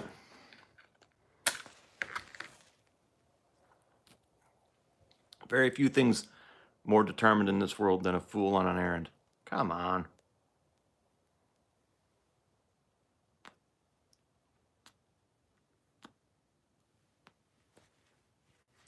Oh, well. I guess we're going to call it. Well, then, I think the name of the movie is Sutton Hoo. That part I didn't know about. Wow. John Doe, I'd never heard that part before. That they dug a ditch from the coast to float the boat in there to get it buried. That's amazing. That's amazing. Uh, was the DC crash DEI? Good question. I have, God, this really has been an amazing few weeks. Uh, I have questions about that DC crash. They have not yet given me an explanation that makes any sense. Why was that helicopter hundreds of feet above where it was supposed to be? That's that's not okay. Uh, I need an explanation. Yeah, Trump keeps hinting at it. Why was this whole thing so screwed up? There was a pilot, there was an instructor. How did both of these experienced pilots make this error? How did the passenger jet not see this coming? This this is not okay. We're talking about a an area where if two aircraft come within 2 miles of each other, it's called a near miss. Uh, so how did this happen? No one is giving me an explanation. Uh, yeah, I think you're right, Ten Tigers. I think the military is not going to let the truth come out about this one. Uh, to me, it sounds like the military pilot is to blame, and they're probably going to protect their own, because then they got to the whole chain of command is called into question now. You know, how was this? How were both of these pilots so uh, criminally negligent? There's no other way to say it. I mean, 70 people are dead. You can't whitewash that, and yet that sounds like they're going to. I want an explanation. I do not know what the explanation is. When I first heard it, of course, my first thought was that Marine in high heels. I don't think it was a Marine pilot, was it? It was an Army pilot, if I remember correctly. Uh, my first thought, of course, was the religion of peace strikes again. Major Hassan all over. And then for a brief period, they were saying that the female pilot was actually a tranny, and I was good with that. That made sense. But now it looks like she wasn't. That it was just a female pilot. Uh, However, this female pilot had spent the last several years of her career in the Biden administration. So apparently she hadn't been flying for a while. You know, sometimes it is just incompetence. Uh, so maybe this is just incredible incompetence. This was a pilot that hadn't been flying for a long time. Uh, uh, but then why was the instructor not on top of these things? I don't know. There's just questions they're not answering. All right, man. Anything we're going to wrap up with before we wrap up? I have missed you guys. I have missed these talks. I enjoy these a lot. I'm going to try to get back on a regular schedule of videos as well as live streams. I got a Glock. Those of you who go way back know that I'm not a Glock fan, uh, but I have one, and I'm tempted to tell you how I got it. Uh, I'm going to go ahead and throw it out there. This is a select group of men in here, and I think I can give the broad outlines of this story. Uh, yes, I got a 19. I did not pay for it. My job takes me into vacant rental houses frequently. Not not not all the time, but regularly. I will regularly be in and out of vacant rental houses. And I was recently in a vacant rental house and found a Glock 19 abandoned, uh, kind of in plain sight, uh, in this vacant abandoned rental house. Uh, it had 4 loaded magazines. It had a loaded magazine inserted. There was no round in the chamber, but this thing was just laying out. It actually wasn't inside the house. It was outside the house. I won't give all the details. And it was kind of in plain sight. It wasn't secured. Anyone, because I did. I saw it. You know, and my conscience is clear. I didn't. You know, it was definitely abandoned. There's no doubt about it. Uh, Try a micro Roni. Do not buy it for $500 if you buy one. I'm not sure what I'm going to do with this one yet. Yeah, I did. I secured it. I argued with myself for a minute about turning it in, and started to debate the ethics of the situation. Then I said, Zach, stop lying. You're not no, you're not turning this thing in. You just found buried treasure, and you're just trying to come up with an excuse to keep it. Just be honest with yourself and keep it. So, but I honestly, I don't. I mean, it was abandoned. There was no doubt about it. It was abandoned, uh, and it was in such a situation that I don't. It wasn't a crime gun. Yeah, you can't have wild Glock 19s wandering around. But so it to me it looks like, based off of the things that were with it. Uh, yep, got a boating accident freebie, that it actually belonged to a security guard who, based off of some other evidence I saw in the house, that probably got arrested and went to jail, and ended up abandoning all of his stuff in place because he went to jail, and then his rental house got cleared out, and the guys who cleaned out the house somehow just missed this. Uh, so I secured it. I probably won't tell that story again. So those of you who see some videos with a Glock 19 in the next couple of weeks, you'll have some inside information about where it came from. Uh, I'm definitely going to do some videos with it, and then I might sell it, and acquire something else in its place. Uh, I will disclose whoever I sell it to where it came from, so they could make up their mind about whether they want it or not. Uh, but I've got some people who are already clamoring because they're thinking Oh yeah, untraceable. Which I would think too. I mean, that's legitimate. So some cool stuff going on as far as that. It's been a very eventful month for me. It's been a very eventful month. Uh, so I'm gonna try to get Vulgar. There's some people who just don't like the grip angle on those, and I'm one of those. They don't feel good in my hand. I know that they're good guns. I do not. I'm very brand loyal. I love all this Ford versus Chevy stuff. I love that type stuff. Uh, uh, and so but it's not just that. It's not just that. Oh, I've decided I'm a CZ75 guy, so I hate Glocks. They legitimately don't feel good in my hand. Uh, but there's no doubt. Sharon's just saying something that I think I missed something. Sharon says 4 bodies were pulled right afterwards. Is this the DC crash, Sharon? Uh, yeah, Vulgar. It does have fingerings on the handle. I want to try to figure out which generation it is. I'm not a Glock guy by any stretch, obviously, so I don't necessarily know I haven't done the research to figure out what gen it is.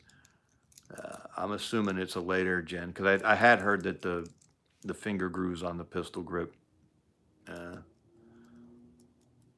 I mean, it's a later generation, but I don't like the grip. But the trigger's not bad. It's actually a pretty good trigger.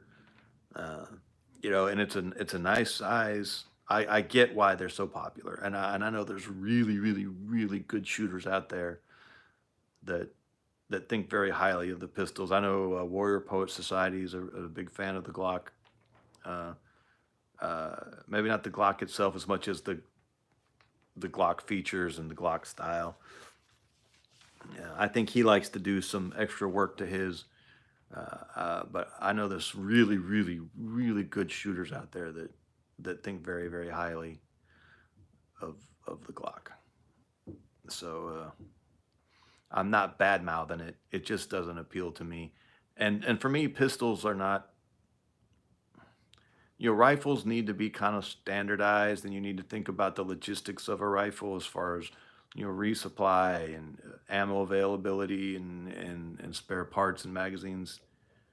Uh, I don't think pistols necessarily need that. I think pistols can be individualized thing because they're such a specific tool, and they're never going to be your main. Yeah, race gun 75 still packs a custom 1911. Wee doggy. That's old school stuff right there, brother. Uh, that's what you call iconoclasm. I say that jokingly, but I mean, obviously, it's a very effective, proven pistol. I'm not bad mouthing the 1911 either. Uh, People who badmouth the 1911, even like a classic 7-shot 1911, wouldn't bat an eye at someone carrying a 6-shot 357. So, if you think a 6-shot 357 is effective, why the hell? Now, obviously, the 357 is vastly more powerful than a 45, obviously. Uh, but in a self-defense situation, the difference is they're both good enough. So why would you think a 357 revolver was an effective carry choice, but a 7-shot 1911 wasn't? It's ridiculous thought process. No, no. Like I said, I think it's a very effective gun. Very, very carryable. It's such a slim design. I don't think you can criticize the 1911 as a carry gun at all. Uh, I've shot 1911s. I have not shot them very much, and I've never owned one. Uh, so maybe I should remedy that at some point. But yeah, I don't have any criticisms of the 1911. I mean, that being said, I do carry a CZ75 clone, uh, but again, it's just because it speaks to me. To me, a pistol can be that Excalibur weapon. You can just have an emotional attachment to a pistol, and there's nothing wrong with that. It is a pistol. In a self-defense scenario, you know, no one can. I've heard guys, experts, or at least people who are studied in this, say that they cannot find an instance of self-defense that required a mag change. I've heard that again recently. I've heard it a lot, but I heard it again recently. I think it was in some shot show coverage. Oh yeah, they were talking about that new Keltec. Uh, hey, thank you, Sharon. I will pass that on. She'll appreciate that. Uh, that there's that new Keltec without a magazine. You feed it with stripper clips. Uh, and some of the coverage of that, someone was saying again, there's just mag changes in a self defense situation just aren't a thing. Uh, I'm emotional about my guns, except for my high points. So yeah, you'll never get me to criticize anyone's carry gun. I have shot thousands of rounds in competition. I also like the Beretta 92. I really like the Beretta 92. I think it's an underappreciated gun. It is a very effective pistol. Uh, it's what I qualified with in the Corps. Uh, uh, I was never issued one because I was just a regular infantryman, but we did qual with it. Uh, yeah, they went very old school vulgar. It's a very cool pistol if you haven't seen it yet. I can't remember what it's called. It's a Keltec. I think it's like a PR something, but it shoots the 5.7. So it's like PR something 57, I think, if I remember correctly. It'll come up quick if you look it up if you haven't seen it yet. It's very cool. Say what you want about Keltec, they think outside the box. I don't own any Keltecs. My dad's a big Keltec fan though. He really likes Keltecs and he's got several. Uh, and I like the company. I like their design philosophy. I just like how their diseased little minds work. They just come up with some very cool solutions and some interesting firearms. And in a world of, I'm an AR-15 fanboy. I love the AR-15, but man, it's boring. It's everywhere. It's ubiquitous. It just doesn't have a cool fun factor. Ty says I don't carry anything thing. I don't carry anything thing. I wonder if he's trying to say I don't carry anything thin. Uh, you have to tell us what you meant there, brother. Who was that? Ty Brooks. I don't carry anything thing. Anything thing. I don't know what that is. Isaac carries a Glock 17 and a snubby in the pocket for a backup. That's a lot of firepower, young man. That is a lot of firepower. All right, man. Well, we appreciate the hell out of you. I think we're waiting to see if Ty is going to tell us what his anything thing is. But if not, I feel good with it. Oh, I carry everything, Ty says. I had a guy tell me one time that his bug out was his AK-47, his 12 gauge shotgun, and his 300 Win Mag. That was his bug out. That was a guy who definitely was trying to carry everything. I didn't even bother engaging with that man anymore after that. I said, okay, you clearly have never carried a rifle anywhere but from the safe to the car and from the car to the range. Isaac's bug out is the Keltec Sub 2000 that takes the same mags as my pistol. I think that's a superb bug out. I think PCC's pistol caliber carbines are a fantastic choice for anything out to 100 yards. I'm still not giving up my AR-15, but I need to finish. That's one thing I'm thinking about doing with this Glock. Yeah, very light, and will fit in a very small package. If I do end up selling this Glock, I might use it to finish my PCC. I've got a PCC lower sitting for years. I haven't done anything with, but I also have a really cool pistol grip with the crank burst on it the Hellfire trigger thing that Adam up at North Point Act gave me that I really need to get put on a lower. So maybe I've got both those projects stalled out right now. And both of them are kind of like, Volgers is a 12 gauge Mossberg DD-M4V7 Pro, which I do not know what the hell that is. And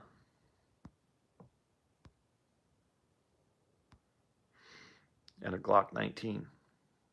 What is an M4V7 Pro? DD. Oh, Daniel Defense. Okay, so it's an AR. Daniel Defense. So he's got a 12 gauge, a Daniel Defense, and a Glock 19. And Ty carries the 19. 10 Tigers. I always wanted a 10 millimeter carbine. Yeah, High Point makes one. Kind of cool. I haven't shot the 10 millimeter, but High Point makes their carbine in a 10 millimeter. Very, very, very, very interesting little package right there. I really like lever actions in pistol caliber carbines too. Obviously 357. I would love to have one in 41 mag. I used to have a pistol in 41 mag. I've told this story before. High Point, no. They're fun. I like High Point. I think a moderately reliable $159 pistol is a good thing. Poor people deserve self-defense too. And poor people get the Second Amendment, along with the rest of us. Anywho, why does everyone love the AR-15? Ty, now we were trying to end this live stream, and then you just went and asked the most interesting 1187 GAR, the Glock 43, and Benelli. Ooh, AR-15. And Volger says he couldn't hit a deer at 10 yards with mine. Okay, so the question got asked, why does everyone love the AR-15 so much? Race Gun has a High Point 45 as his truck gun. This is an easy question to answer. Just made it 3 hours longer. Yeah, because I am a fanboy. I'm an absolute AR-15 fanboy. I love those rifles. Eugene Stoner is the greatest gun designer of all time in my mind. I am an absolute AR-15 fanboy. The AR-15 is the perfect blend of everything you want in a rifle. It is light. It is accurate. Oh, you ever had a gas block rattle loose? Do you pin them? I do prefer the, what do they call those, taper pins? What I've read is that the taper pin is the gold standard, so I use the taper pins on my builds.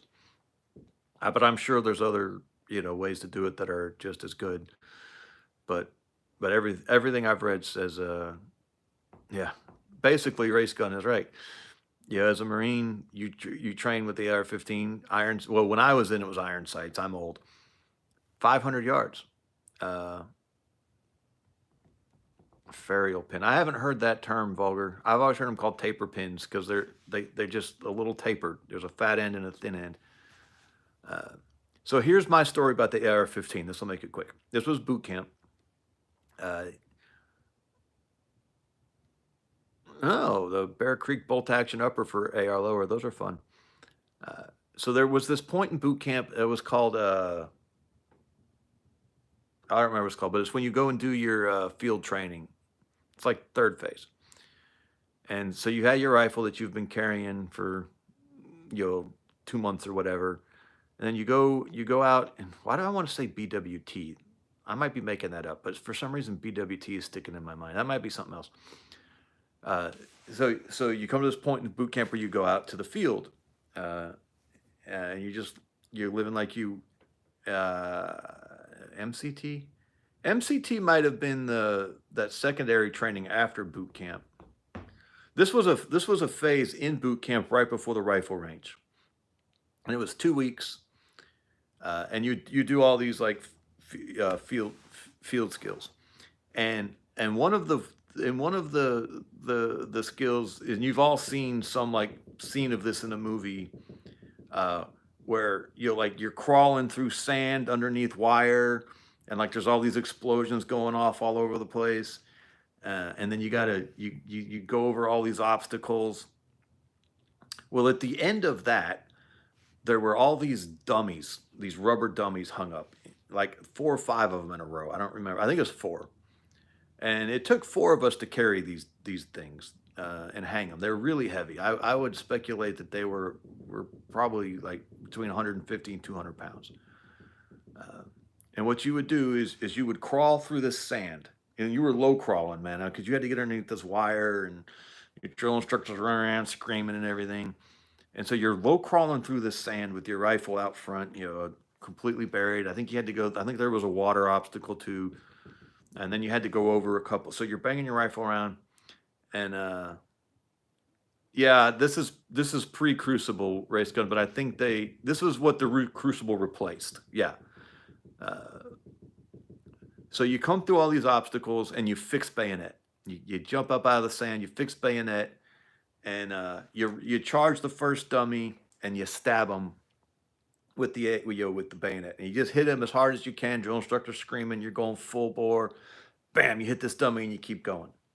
The next one, you butt stroke the dummy with the rifle. Just bam, hit the dummy, and then you stab, and there's like all of these. You do some form of that where you butt stroke them and slash them, or you'll stab them and butt stroke them. Uh, but you're just beating the shit out of these 200-pound dummies with your rifle with a fixed bayonet. Something else we did while we were out there. Not everyone did this, but they made us demonstrate it. Where they would take the rifles and they would open uh, the butt stock, and they would stick the muzzle of another rifle in there, and they would make stretchers out of 4 rifles, and you would actually carry another recruit like that. So you're just beating the shit out of these rifles for 2 weeks. And then we went and we left there and we went straight to the rifle range, and we were shooting these damn rifles at same exact rifles, same rifles. We were shooting them at 500 yards with iron sights. Uh, in the 4 years I carried the AR-15, I was in the infantry in the Marines. I had it in salt water. I had it in swamps. I had it in snow. I drug it through mud. I did terrible, terrible things to that rifle. Uh, and I never had a malfunction that wasn't related to the magazines. And I only had four malfunctions that I can remember now. I mean, I remember like 4, and all of them were magazine related. And I shot thousands of rounds through these rifles. Uh, and we would shoot blanks through them. Now blanks will malfunction, but blanks just destroy. I mean, they turn your rifle into a giant block of carbon. They're filthy. And still, we would clean them. Obviously, this was the Marines, so obviously we cleaned our stuff to, that the whole white glove test, that was real. So we did clean them. Uh, but I could literally fix bayonet and beat a 200-pound dummy to death with that rifle, and the very next week go out and qualify with it at 500 yards. 500 yards is a long way to shoot. I know some of our Western brethren do it all the time, but it's still a long way to shoot.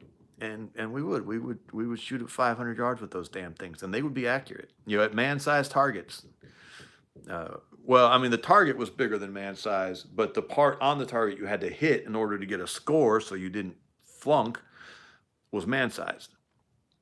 There's this YouTuber who I despise, who talks about, oh yeah, 500 yards, but at a Jeep-sized target. Well, that's a lie. That's just an integrity-violating son of a bitch. It's 9-hole reviews. I hate that guy.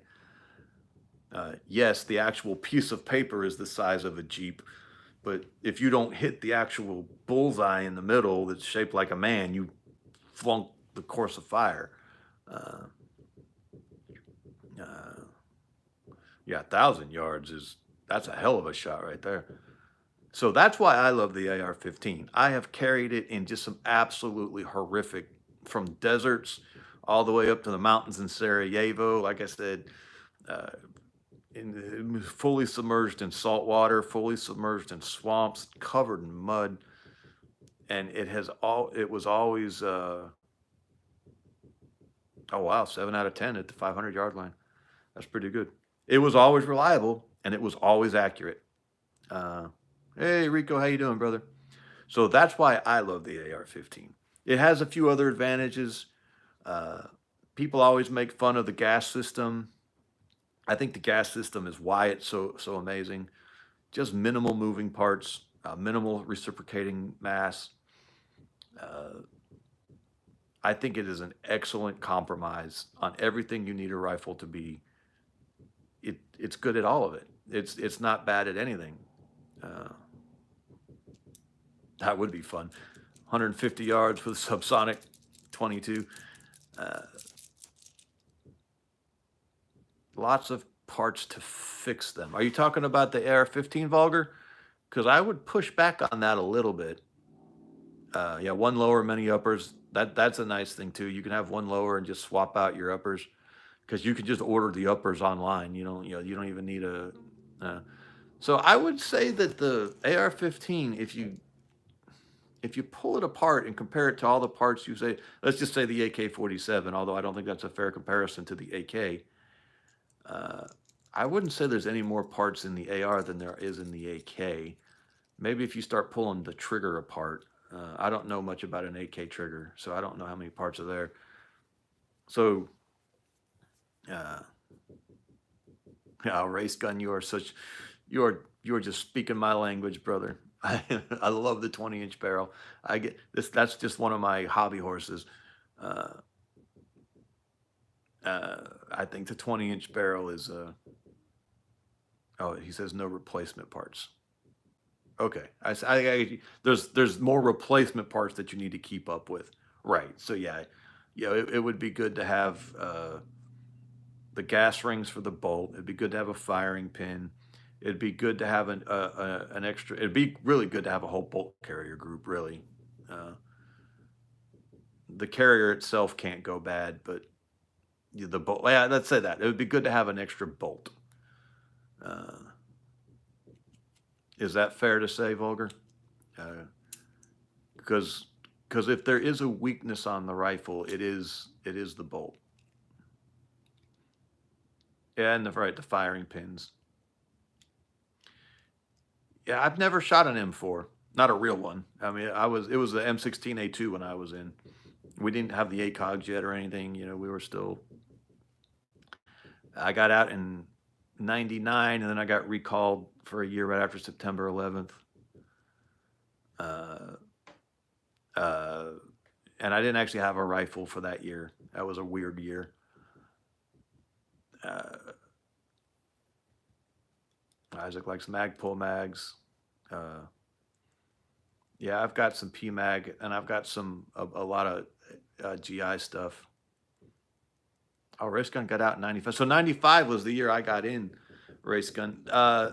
The Crucible, they brought the Crucible in right after I went through boot camp. So like 96, 97-ish is when they started the Crucible. But the Crucible really was just sort of renaming some things that were already there. That 2-week period I was just talking about, they kind of just renamed that the Crucible, and they added a few little elements to it. And I'm not saying it was a bad thing. Oh yeah, Isaac, those Magpul slings are fantastic. I love mine. Oh, that thing's amazing. Anywho, all right, Ty, appreciate you giving me the opportunity to go off on that little rant. I love my AR-15s. I think they are the pinnacle of rifle technology. I don't think there'll ever be a better rifle than the AR-15 until there is a change in bullet technology, like a massive change in bullet technology. But that's just me. I'm a fanboy. But I'd be interested to see what anyone thinks is a better rifle. I mean, someone give me an example of a better rifle, especially when you can buy a $600 AR-15 and have it compete with any rifle in the world. Yeah, uh, you take just a basic. Is the foul any good? I have never shot a foul. Uh, I I tend to be very biased against all things European, so I don't like the foul. Uh, but I don't have any real criticisms of it. I think it's heavy. Uh, I think the AR-10 is a better design because I think AR is always better. So if I was comparing a foul to an AR-10 pattern, uh, I don't think the foul can compete with that. I have not shot a foul, though, so I am talking out of my ass, which I frequently do, uh, and I'm okay with because I'm honest about it. When I'm talking out of my ass, I will usually tell you I'm talking out of my ass. And when I talk about the foul, I am talking out of my ass. I should shoot one day, though, just for the hell of it. I will tell you this. I've never seen a foul for under like 17, 1800 bucks. And you can get a lot of AR-10 for 17, 1800 bucks. And I think the fouls you can are probably not the best examples of the type. I don't. I'm sure somebody is making a commercial version of the foul, but I can't think of one off the top of my head. Do you remember right before graduation, running with gear and running bayonet course, climbing rope, and then carrying a dude? Yeah, yeah, that's that period I'm talking about, race gun. It's just they didn't call it the Crucible yet. In yeah, hey, the Sasquatch is here. I do just love the AR Sasquatch. I have been following uh the new rifle, the M7 they're calling it, M5. What are they calling that damn thing? I think they're calling it the M7. And they're I had to carry a diet recruit. Nice. You had that guy with the two bars on his sweatshirt. Uh, yeah, and so they're calling the round. I think the 270 Fury is the commercial version. I am still skeptical, partially because I am an AR fanboy. Uh, but the real reason why I'm skeptical of that rifle, the red racing stripes, is that its whole reason for being is a short barrel, and they make recruits in diet. Uh, and I am deeply skeptical of the whole short barrel craze. I do not think it buys you any advantage, and it costs you a lot. Uh, and so the vast majority of this rifle and the new round is based around wanting to have a shorter barrel. Uh, is it a Scar? It might be Scar like. It's a Sig, uh, and I think it's just kind of an upscaled version of the Sig. Is it the MCX? I might be making that up. It's a Sig gun, and it's an upscaled version of one of their existing rifles. Uh, Everyone wants to be a special forces operator. Those guys like, yeah, exactly, Rico. It's all about everyone wanted, like you said, they wanted to all be cool special forces dudes. And we're not. We're riflemen. We're infantrymen, and we don't need to be trying to act like we're anything else. We don't need 4 inches cut off the end of our barrel. It brings us no advantage. Well, it's easier to get out of vehicle. Bullshit. I got in and out of a lot of Humvees with an M16A2. A lot of them. Uh, that 4 inches on that barrel doesn't cost you nothing. And cutting those 4 inches off that barrel gains you nothing. So when they design a whole rifle around having a short barrel, and they got to make all these, we were all badasses in our day. Yep. Uh, they got to make all these compromises, and they got to make this insane pressure in this bullet, that the pressure is so high that they've got to have a training bullet that that's less powerful, or they'll wear out their barrels, also that they can have a shorter barrel. I don't get it. I don't get it. Uh, and this suppressor, it sounds good at first. Right, yeah, 1187 is that's what I was about to talk about. They say the argument is made that a shorter barrel makes it a little less weird with a suppressor on it. But the problem is this suppressor isn't. I mean, you still need earplugs with the damn thing. So what's the point? The suppressor doesn't. They're saying that it's a little less signature, but I don't know how much less signature. And then the downside is you've got a 3,000-degree can on the end of your rifle, and it's still loud enough that you got to wear earplugs. So I don't even necessarily understand the suppressor myself. Uh, but again, I'm old, you know, so maybe I just don't get it. I also am skeptical of this new optic. I think anything that can do all the different things that thing does is just way too complex. It just sounds way too complex. I am very skeptical of batteries, except for night vision. I think night vision is fantastic. But in this case, that's worth the risk of the batteries. Uh, I'm skeptical of anything that's networked. Don't tell me that can't be hacked. I don't. Those scopes can be networked. Uh, I'm sorry, you'll never convince me that that's 100% secure, and some enemy couldn't hack your rifle scopes and move everyone 2 foot to the left. Uh, I don't know. Also, though, I mean, infantry might be going away. We're living in a world of drones and battery powered dog robots with machine guns on their back. Who knows? I mean, is there even a place for the infantrymen anymore in 15 years? I think there is, because I think there's going to be some countermeasure for technology that means all of this whiz bang shit is not going to be able to be relied upon, and it's already out there.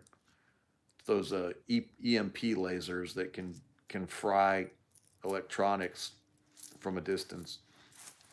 I think those are going to be game changers when they really start getting fielded. The Jewish space lasers are real. Yeah, they can hack your gray matter. Drones made the 12 gauge come back. Have you seen the footage? I have seen the footage.